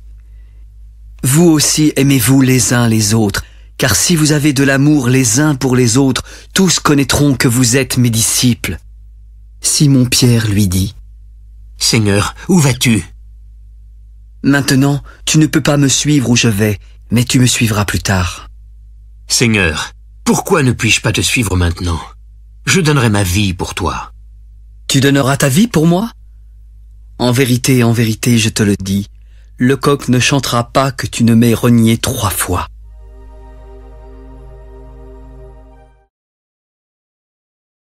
Que votre cœur ne se trouble point. Croyez en Dieu et croyez en moi.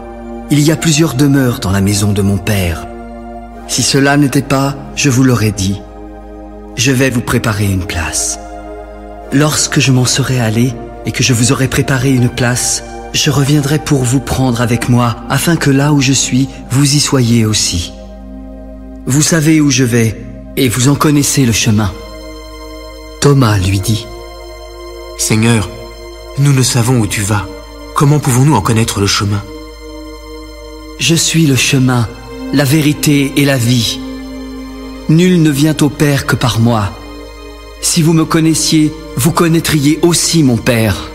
Et dès maintenant, vous le connaissez et vous l'avez vu. Seigneur, montre-nous le Père, et cela nous suffit. Il y a si longtemps que je suis avec vous, et tu ne m'as pas connu, Philippe ? Celui qui m'a vu a vu le Père. Comment peux-tu dire « Montre-nous le Père » ? Ne crois-tu pas que je suis dans le Père et que le Père est en moi ? Les paroles que je vous dis, je ne les dis pas de moi-même. C'est le Père qui demeure en moi qui fait les œuvres. Croyez-moi, je suis dans le Père et le Père est en moi. Croyez du moins à cause de ses œuvres. En vérité, je vous le dis, celui qui croit en moi fera aussi les œuvres que je fais, et il en fera de plus grandes parce que je m'en vais au Père.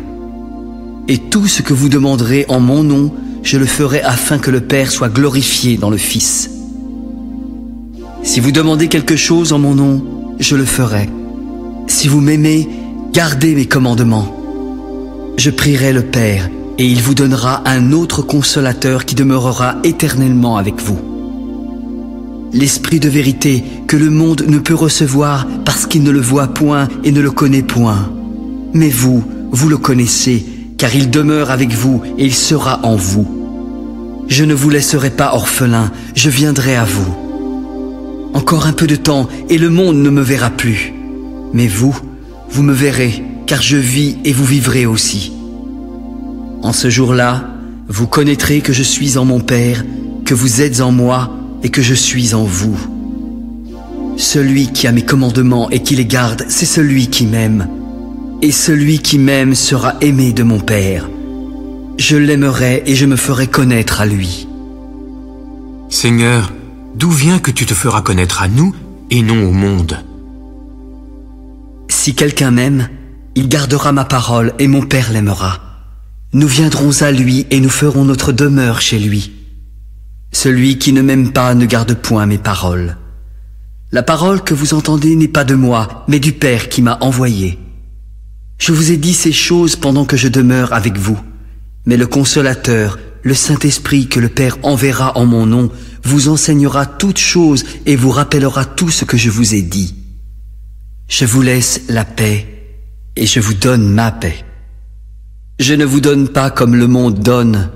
Que votre cœur ne se trouble point et ne s'alarme point. Vous avez entendu que je vous ai dit, je m'en vais et je reviens vers vous. Si vous m'aimiez, vous vous réjouiriez de ce que je vais au Père, car le Père est plus grand que moi. Et maintenant, je vous ai dit ces choses avant qu'elles arrivent, afin que lorsqu'elles arriveront, vous croyiez. Je ne parlerai plus guère avec vous, car le prince du monde vient.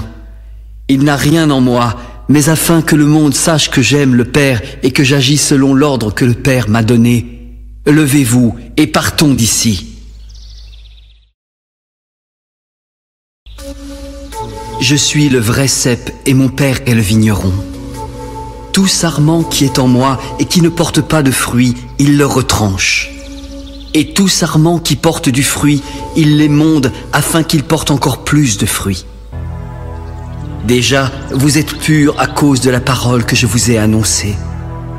Demeurez en moi et je demeurerai en vous. Comme le sarment ne peut pas de lui-même porter du fruit s'il ne demeure attaché au cep, ainsi vous ne le pouvez non plus si vous ne demeurez en moi. Je suis le cep, vous êtes les sarments. Celui qui demeure en moi et en qui je demeure porte beaucoup de fruits, car sans moi, vous ne pouvez rien faire. Si quelqu'un ne demeure pas en moi, il est jeté dehors comme le sarment et il sèche. Puis on ramasse les sarments, on les jette au feu et ils brûlent. Si vous demeurez en moi et que mes paroles demeurent en vous, demandez ce que vous voudrez et cela vous sera accordé. Si vous portez beaucoup de fruits, mon Père sera glorifié et vous serez mes disciples. Comme le Père m'a aimé, je vous ai aussi aimé. Demeurez dans mon amour. Si vous gardez mes commandements, vous demeurerez dans mon amour, comme j'ai moi-même gardé les commandements de mon Père et que je demeure dans son amour. Je vous ai dit ces choses afin que ma joie soit en vous et que votre joie soit parfaite. C'est ici mon commandement. Aimez-vous les uns les autres comme je vous ai aimés. Il n'y a pas de plus grand amour que de donner sa vie pour ses amis. Vous êtes mes amis si vous faites ce que je vous commande. Je ne vous appelle plus serviteur, parce que le serviteur ne sait pas ce que fait son maître. Mais je vous ai appelé ami parce que je vous ai fait connaître tout ce que j'ai appris de mon Père. Ce n'est pas vous qui m'avez choisi, mais moi je vous ai choisi et je vous ai établi afin que vous alliez et que vous portiez du fruit, afin que votre fruit demeure et que ce que vous demanderez au Père en mon nom, il vous le donne. Ce que je vous commande, c'est de vous aimer les uns les autres. Si le monde vous hait, sachez qu'il m'a haï avant vous. Si vous étiez du monde, le monde aimerait ce qui est à lui. Mais parce que vous n'êtes pas du monde et que je vous ai choisi du milieu du monde, à cause de cela, le monde vous hait. Souvenez-vous de la parole que je vous ai dite. Le serviteur n'est pas plus grand que son maître. S'ils m'ont persécuté, ils vous persécuteront aussi. S'ils ont gardé ma parole, ils garderont aussi la vôtre. Mais ils vous feront toutes ces choses à cause de mon nom parce qu'ils ne connaissent pas celui qui m'a envoyé. Si je n'étais pas venu et que je ne leur eusse point parlé, ils n'auraient pas de péché. Mais maintenant, ils n'ont aucune excuse de leur péché. Celui qui me hait est aussi mon Père. Si je n'avais pas fait parmi eux des œuvres que nul autre n'a faites, ils n'auraient pas de péché. Mais maintenant, ils les ont vus et ils nous ont haïs, moi et mon Père. Mais cela est arrivé afin que s'accomplisse la parole qui est écrite dans leur loi. Ils m'ont haï sans cause. Quand sera venu le Consolateur que je vous enverrai de la part du Père, l'Esprit de vérité qui vient du Père, il rendra témoignage de moi. Et vous aussi, vous rendrez témoignage parce que vous êtes avec moi dès le commencement.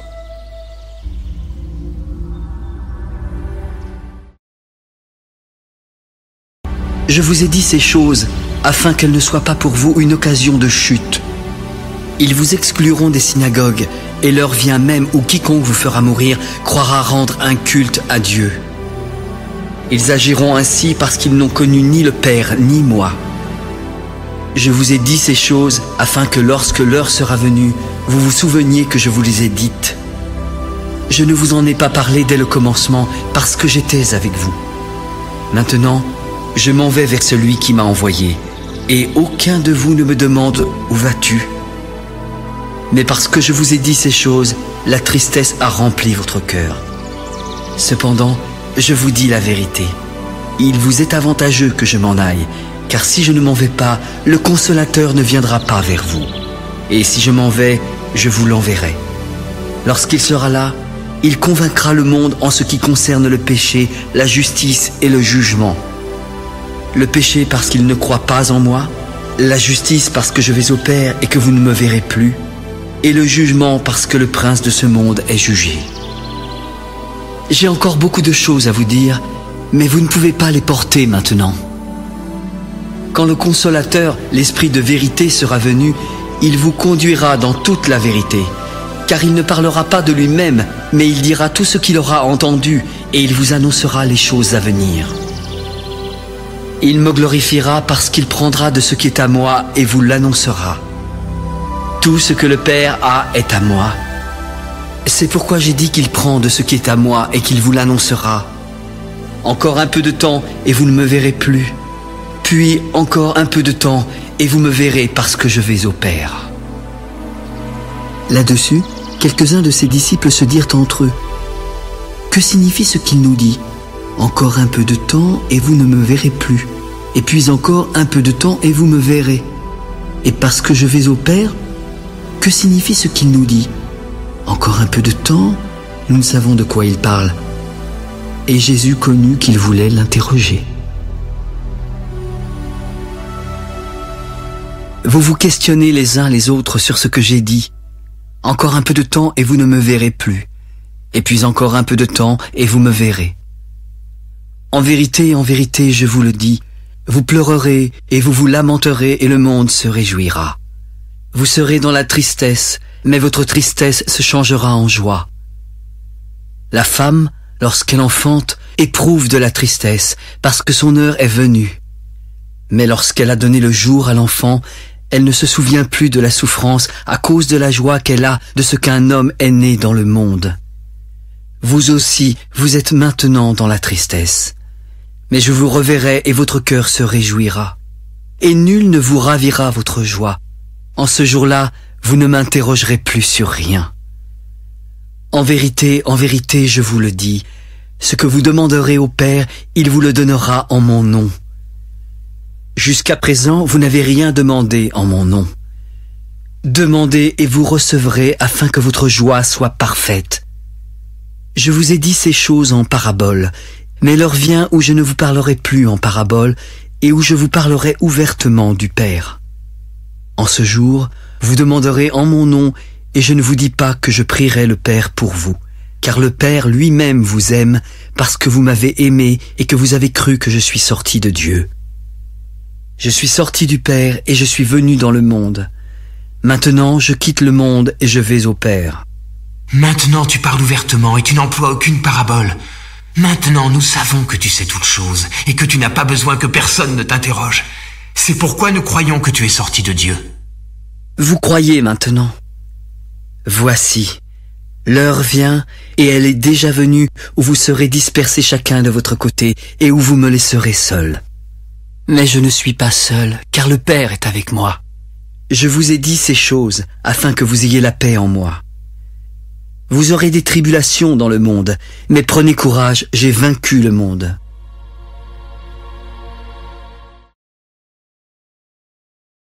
Après avoir ainsi parlé, Jésus leva les yeux au ciel.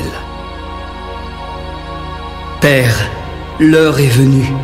Glorifie ton Fils afin que ton Fils te glorifie, selon que tu lui as donné pouvoir sur toute chair, afin qu'il accorde la vie éternelle à tous ceux que tu lui as donnés.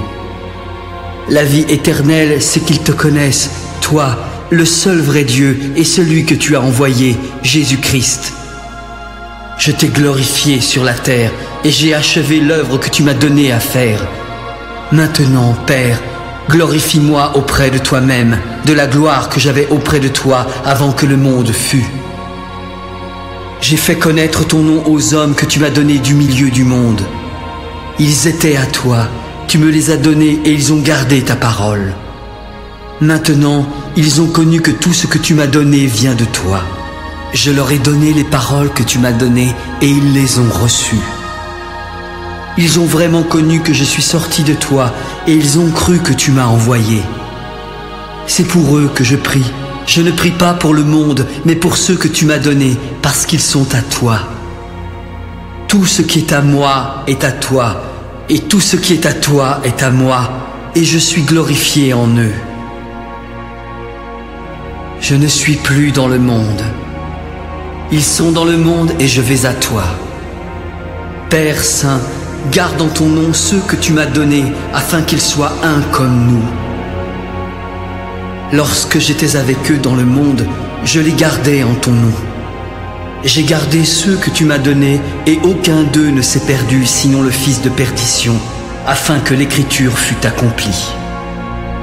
Et maintenant, je vais à toi, et je dis ces choses dans le monde, afin qu'ils aient en eux ma joie parfaite. Je leur ai donné ta parole, et le monde les a haïs, parce qu'ils ne sont pas du monde, comme moi je ne suis pas du monde. Je ne te prie pas de les ôter du monde, mais de les préserver du mal. Ils ne sont pas du monde, comme moi je ne suis pas du monde. Sanctifie-les par ta vérité, car ta parole est la vérité. Comme tu m'as envoyé dans le monde, je les ai aussi envoyés dans le monde. Et je me sanctifie moi-même pour eux, afin qu'eux aussi soient sanctifiés par la vérité. Ce n'est pas seulement pour eux que je prie, mais encore pour ceux qui croiront en moi par leur parole, afin que tous soient un comme toi, Père, tu es en moi, et comme je suis en toi, afin qu'eux aussi soient un en nous, pour que le monde croie que tu m'as envoyé. Je leur ai donné la gloire que tu m'as donnée, afin qu'ils soient un comme nous sommes un. Moi en eux et toi en moi, afin qu'ils soient parfaitement un, afin que le monde connaisse que tu m'as envoyé et que tu les as aimés comme tu m'as aimé.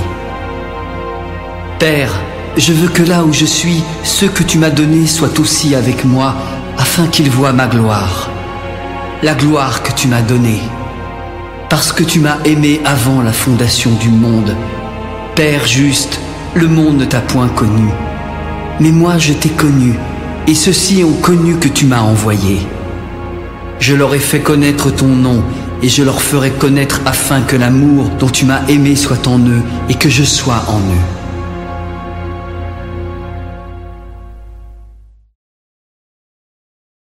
Lorsqu'il eut dit ces choses, Jésus alla avec ses disciples de l'autre côté du torrent du Cédron, où se trouvait un jardin dans lequel il entra, lui et ses disciples.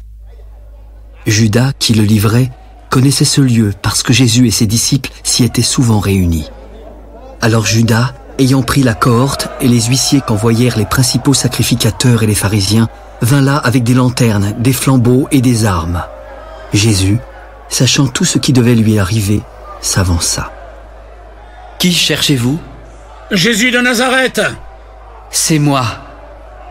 Et Judas, qui le livrait, était avec eux.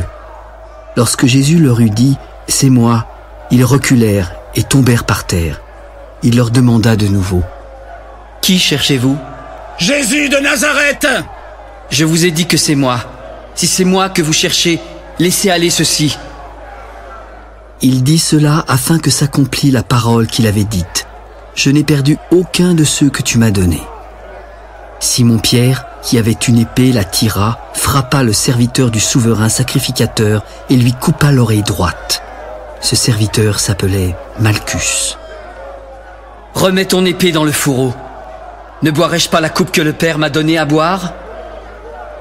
La cohorte, le tribun et les huissiers des Juifs se saisirent alors de Jésus et le lièrent.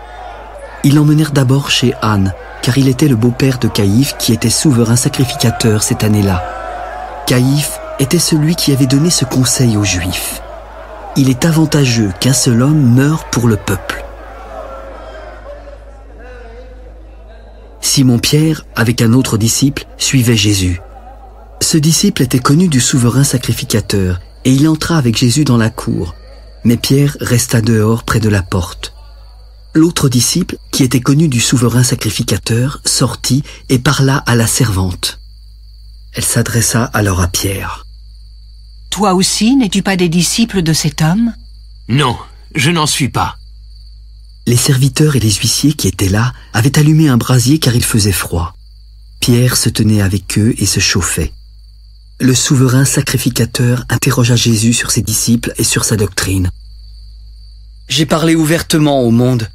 J'ai toujours enseigné dans la synagogue et dans le temple où tous les Juifs s'assemblent et je n'ai rien dit en secret. Pourquoi m'interroges-tu ? Interroge sur ce que je leur ai dit à ceux qui m'ont entendu. Ceux-là savent ce que j'ai dit. » À ces mots, un des huissiers qui se trouvait là donna un soufflet à Jésus. « Est-ce ainsi que tu réponds au souverain sacrificateur ?»« Si j'ai mal parlé, dis-moi ce que j'ai dit de mal. Et si j'ai bien parlé, pourquoi me frappes-tu » Anne l'envoya lié à Caïphe, le souverain sacrificateur. Simon-Pierre était là et se chauffait. « Toi aussi, n'es-tu pas de ses disciples ?»« Non, non, je n'en suis pas. » Un des serviteurs du souverain sacrificateur, parent de celui à qui Pierre avait coupé l'oreille, lui dit « Ne t'ai-je pas vu avec lui dans le jardin ?» Pierre le nia de nouveau et aussitôt le coq chanta. C'était le matin et ils conduisirent Jésus de chez Caïphe au prétoire. Ils n'entrèrent pas eux-mêmes dans le prétoire afin de ne pas se souiller et de pouvoir manger la Pâque. Pilate sortit donc pour aller avec eux. « Quelle accusation portez-vous contre cet homme ?»« Si ce n'était pas un malfaiteur, nous ne te l'aurions pas livré. »« Prenez-le vous-même et jugez-le selon votre loi. » « Il ne nous est pas permis de mettre personne à mort. » C'était afin que s'accomplît la parole que Jésus avait dite, lorsqu'il indiqua de quelle mort il devait mourir. « Jésus, es-tu le roi des Juifs ?» Est-ce de toi-même que tu dis cela, ou d'autres te l'ont-ils dit de moi ? Moi, suis-je juif ? Ta nation et les principaux sacrificateurs t'ont livré à moi. Qu'as-tu donc fait ? Mon royaume n'est pas de ce monde. Si mon royaume était de ce monde, mes serviteurs auraient combattu pour moi, afin que je ne fusse pas livré aux Juifs. Mais maintenant mon royaume n'est point d'ici-bas. Ainsi tu es roi. Tu le dis, je suis roi. Je suis né et je suis venu dans le monde pour rendre témoignage à la vérité. Quiconque est de la vérité écoute ma voix. Qu'est-ce que la vérité ? Après avoir dit cela, il sortit de nouveau pour aller vers les Juifs. Je ne trouve en lui aucun crime. Mais comme c'est parmi vous une coutume que je vous relâche quelqu'un à la fête de Pâques, voulez-vous que je vous relâche le roi des Juifs ? Alors de nouveau tous s'écrièrent, non, pas lui, mais Barabbas. Or, Barabbas était un brigand. Alors Pilate prit Jésus et le fit battre de verges. Les soldats tressèrent une couronne d'épines qu'ils posèrent sur sa tête et ils le revêtirent d'un manteau de pourpre.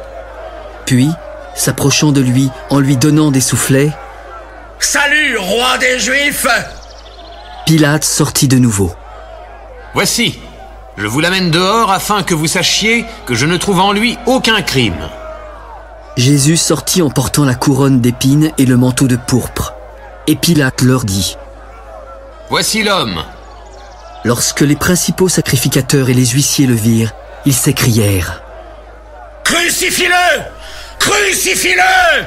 « Prenez-le vous-même et crucifiez-le, car moi je ne trouve point de crime en lui. » « Nous avons une loi, et selon notre loi, il doit mourir parce qu'il s'est fait fils de Dieu. » Quand Pilate entendit cette parole, sa frayeur augmenta.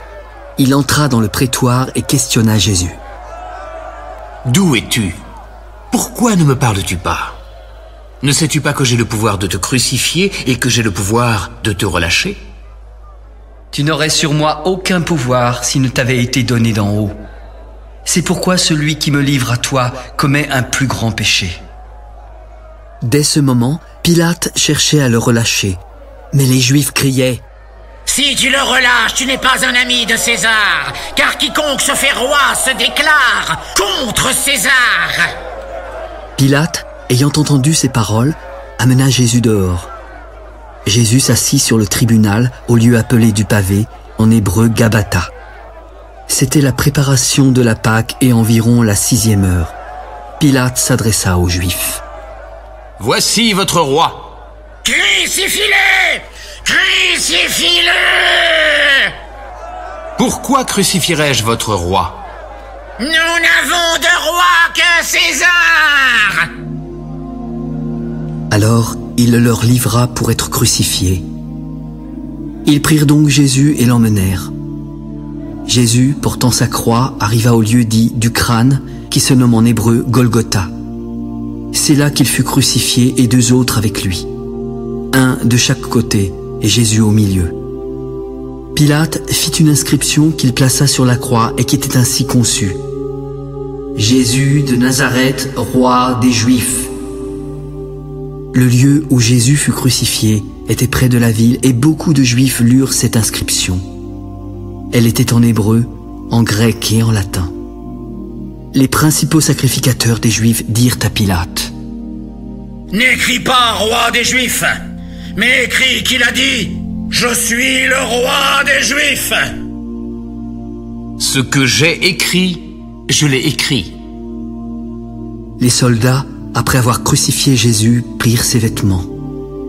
Ils en firent 4 parts, une pour chaque soldat. Ils prirent aussi sa tunique qui était sans couture, d'un seul tissu depuis le haut jusqu'en bas, et ils se dirent entre eux: « Ne la déchirons pas, mais tirons au sort à qui elle sera. » Cela arriva afin que s'accomplisse cette parole de l'Écriture. Ils se sont partagés mes vêtements, et ils ont tiré au sort ma tunique. Près de la croix de Jésus se tenaient sa mère et la sœur de sa mère, Marie, femme de Clopas, et Marie de Magdala. Jésus, voyant sa mère et auprès d'elle le disciple qu'il aimait, lui dit: « Femme, voilà ton fils. » Puis il dit au disciple: « Voilà ta mère. » Et dès ce moment, le disciple la recueillit chez lui. Puis Jésus, qui savait que tout était déjà consommé, dit afin que l'Écriture fût accomplie: « J'ai soif. » Il y avait là un vase plein de vinaigre.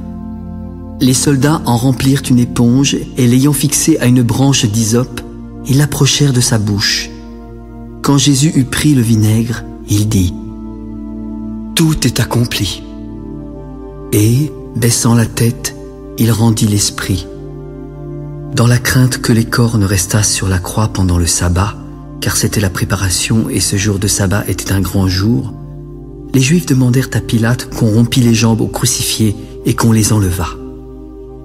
Les soldats vinrent donc et rompirent les jambes au premier, puis à l'autre qui avait été crucifié avec lui. S'étant approchés de Jésus et le voyant déjà mort, ils ne lui rompirent pas les jambes, mais un des soldats lui perça le côté avec une lance, et aussitôt il sortit de son corps du sang et de l'eau. Celui qui l'a vu en a rendu témoignage, et son témoignage est vrai. Il sait qu'il dit vrai afin que vous croyiez aussi. Ces choses sont arrivées afin que l'Écriture fût accomplie. Aucun de ces os ne sera brisé. Et ailleurs, l'Écriture dit encore: ils verront celui qu'ils ont percé. Après cela, Joseph d'Arimathée, qui était disciple de Jésus, demanda en secret, par crainte des Juifs, à Pilate la permission de prendre le corps de Jésus. Pilate l'ayant permis, il vint et prit le corps. Nicodème, qui auparavant était allé de nuit vers Jésus, vint aussi apportant un mélange d'environ 100 livres de myrrhe et d'aloès. Ils prirent donc le corps de Jésus et l'enveloppèrent de bandes avec les aromates, comme c'est la coutume d'ensevelir chez les Juifs. Il y avait un jardin dans le lieu où Jésus avait été crucifié, et dans ce jardin, un sépulcre neuf où personne encore n'avait été mis. Ce fut là qu'ils déposèrent Jésus, à cause de la préparation des Juifs et parce que le sépulcre était proche.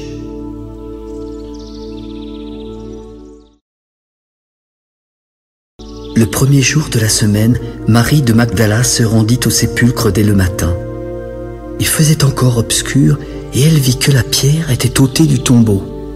Elle courut vers Simon-Pierre et vers l'autre disciple que Jésus aimait.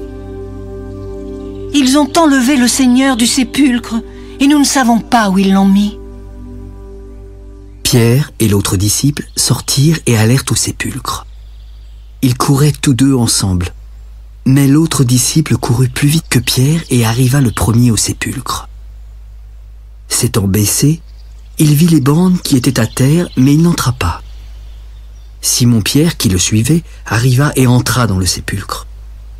Il vit les bandes qui étaient à terre et le linge qu'on avait mis sur la tête de Jésus plié dans un lieu à part. Alors, l'autre disciple, qui était arrivé le premier au sépulcre, entra aussi. Il vit et il crut. Mais il ne comprenait pas encore que selon l'Écriture, Jésus devait ressusciter des morts. Et les disciples s'en retournèrent chez eux. Cependant, Marie se tenait dehors près du sépulcre et pleurait. Tout en pleurant, elle se baissa pour regarder dans le tombeau. Elle y vit alors 2 anges vêtus de blanc, assis à la place où avait été couché le corps de Jésus, l'un à la tête, l'autre aux pieds. « Femme, pourquoi pleures-tu » ? « Parce qu'ils ont enlevé mon Seigneur et je ne sais pas où ils l'ont mis. » En disant cela, elle se retourna et vit Jésus debout, sans savoir que c'était Jésus, car elle le prenait pour le jardinier. « Femme, pourquoi pleures-tu ?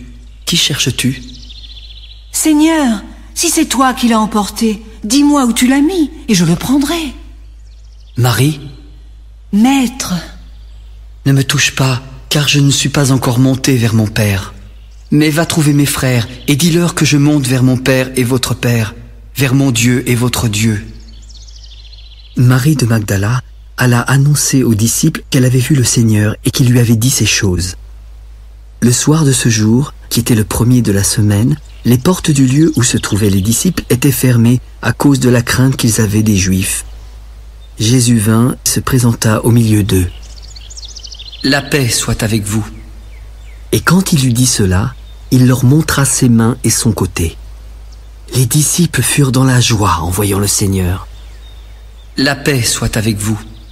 Comme le Père m'a envoyé, moi aussi je vous envoie. » Après ces paroles, il souffla sur eux. « Recevez le Saint-Esprit. Ceux à qui vous pardonnerez les péchés, ils leur seront pardonnés. Et ceux à qui vous les retiendrez, ils leur seront retenus. » Thomas, appelé Didyme, l'un des 12, n'était pas avec eux lorsque Jésus vint. Les autres disciples lui dirent donc : « Thomas, nous avons vu le Seigneur !» « Si je ne vois pas dans ses mains la marque des clous, si je ne mets pas mon doigt dans la marque des clous, et si je ne mets pas ma main dans son côté, je ne le croirai pas. » 8 jours après, les disciples de Jésus étaient de nouveau dans la maison, et Thomas se trouvait avec eux. Jésus vint et se présenta au milieu d'eux. « La paix soit avec vous. Thomas, avance ici ton doigt et regarde mes mains. Avance aussi ta main et mets-la dans mon côté. Ne sois pas incrédule, mais crois. »« Mon Seigneur et mon Dieu !» Parce que tu m'as vu, tu as cru. Heureux ceux qui n'ont pas vu et qui ont cru. » Jésus a fait encore en présence de ses disciples beaucoup d'autres miracles qui ne sont pas écrits dans ce livre. Mais ces choses ont été écrites afin que vous croyiez que Jésus est le Christ, le Fils de Dieu, et qu'en croyant, vous ayez la vie en son nom.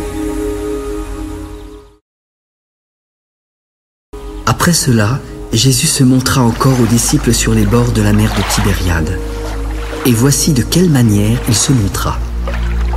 Simon-Pierre, Thomas, appelé Didyme, Nathanaël de Cana en Galilée, les fils de Zébédée et 2 autres disciples de Jésus étaient ensemble. Simon-Pierre leur dit : « Je vais pêcher. Nous allons aussi avec toi. » Ils sortirent et montèrent dans une barque. Mais cette nuit-là, ils ne prirent rien. Le matin étant venu, Jésus se trouva sur le rivage, mais les disciples ne savaient pas que c'était lui. « Enfants, n'avez-vous rien à manger ?» « Hélas, non. » Jetez le filet du côté droit de la barque, et vous trouverez. Ils le jetèrent, mais ils ne pouvaient plus le retirer à cause de la grande quantité de poissons. Alors, le disciple que Jésus aimait dit à Pierre, « C'est le Seigneur !» Dès que Simon-Pierre eut entendu que c'était le Seigneur, il mit son vêtement et sa ceinture, car il était nu, et se jeta dans la mer. Les autres disciples vinrent avec la barque, tirant le filet plein de poissons, car ils n'étaient éloignés de terre que d'environ 200 coudées. Lorsqu'ils furent descendus à terre, ils virent du pain et des poissons disposés sur des charbons allumés. « Apportez des poissons que vous venez de prendre. » Simon-Pierre monta dans la barque et tira à terre le filet plein de 153 grands poissons. Et quoi qu'il y en eût tant, le filet ne se rompit point. « Venez et mangez. » Et aucun des disciples n'osait lui demander qui il était, sachant que c'était le Seigneur. Jésus s'approcha, prit le pain et leur en donna. Il fit de même du poisson. C'était déjà la 3e fois que Jésus se montrait à ses disciples depuis qu'il était ressuscité des morts. Après qu'ils eurent mangé, Jésus dit à Simon-Pierre, « Simon, fils de Jonas, m'aimes-tu plus que ne m'aiment ceux-ci ?»« Oui, Seigneur, tu sais que je t'aime. » « Paix, mes agneaux. Simon, fils de Jonas, m'aimes-tu ?»« Oui, Seigneur, tu sais que je t'aime. » « Paix, mes brebis. Simon, fils de Jonas, m'aimes-tu ?»« Seigneur, tu sais toutes choses, tu sais que je t'aime. » « Paix, mes brebis. En vérité, je te le dis. Quand tu étais plus jeune, tu t'habillais toi-même et tu allais où tu voulais. Mais quand tu seras vieux, tu étendras tes mains et un autre t'habillera et te mènera où tu ne voudras pas. » Il dit cela pour indiquer par quelle mort Pierre glorifierait Dieu. Et ayant ainsi parlé, il lui dit, « Suis-moi. » Pierre, s'étant retourné, vit venir auprès d'eux le disciple que Jésus aimait, celui qui pendant le souper s'était penché sur la poitrine de Jésus et avait dit, « Seigneur, qui est celui qui te livre ?» En le voyant, Pierre dit à Jésus, « Et celui-ci, Seigneur, que lui arrivera-t-il » ? Si je veux qu'il demeure jusqu'à ce que je vienne, que t'importe? Toi, suis-moi. » Là-dessus, le bruit courut parmi les frères que ce disciple ne mourrait point. Cependant, Jésus n'avait pas dit à Pierre qu'il ne mourrait pas, mais « Si je veux qu'il demeure jusqu'à ce que je vienne, que t'importe ?» C'est ce disciple qui rend aujourd'hui témoignage de ces choses et qui les a écrites. Et nous savons que son témoignage est vrai. Jésus a fait encore beaucoup d'autres choses. Si on les rapportait en détail, je ne pense pas que le monde même pût contenir les livres qu'on écrirait.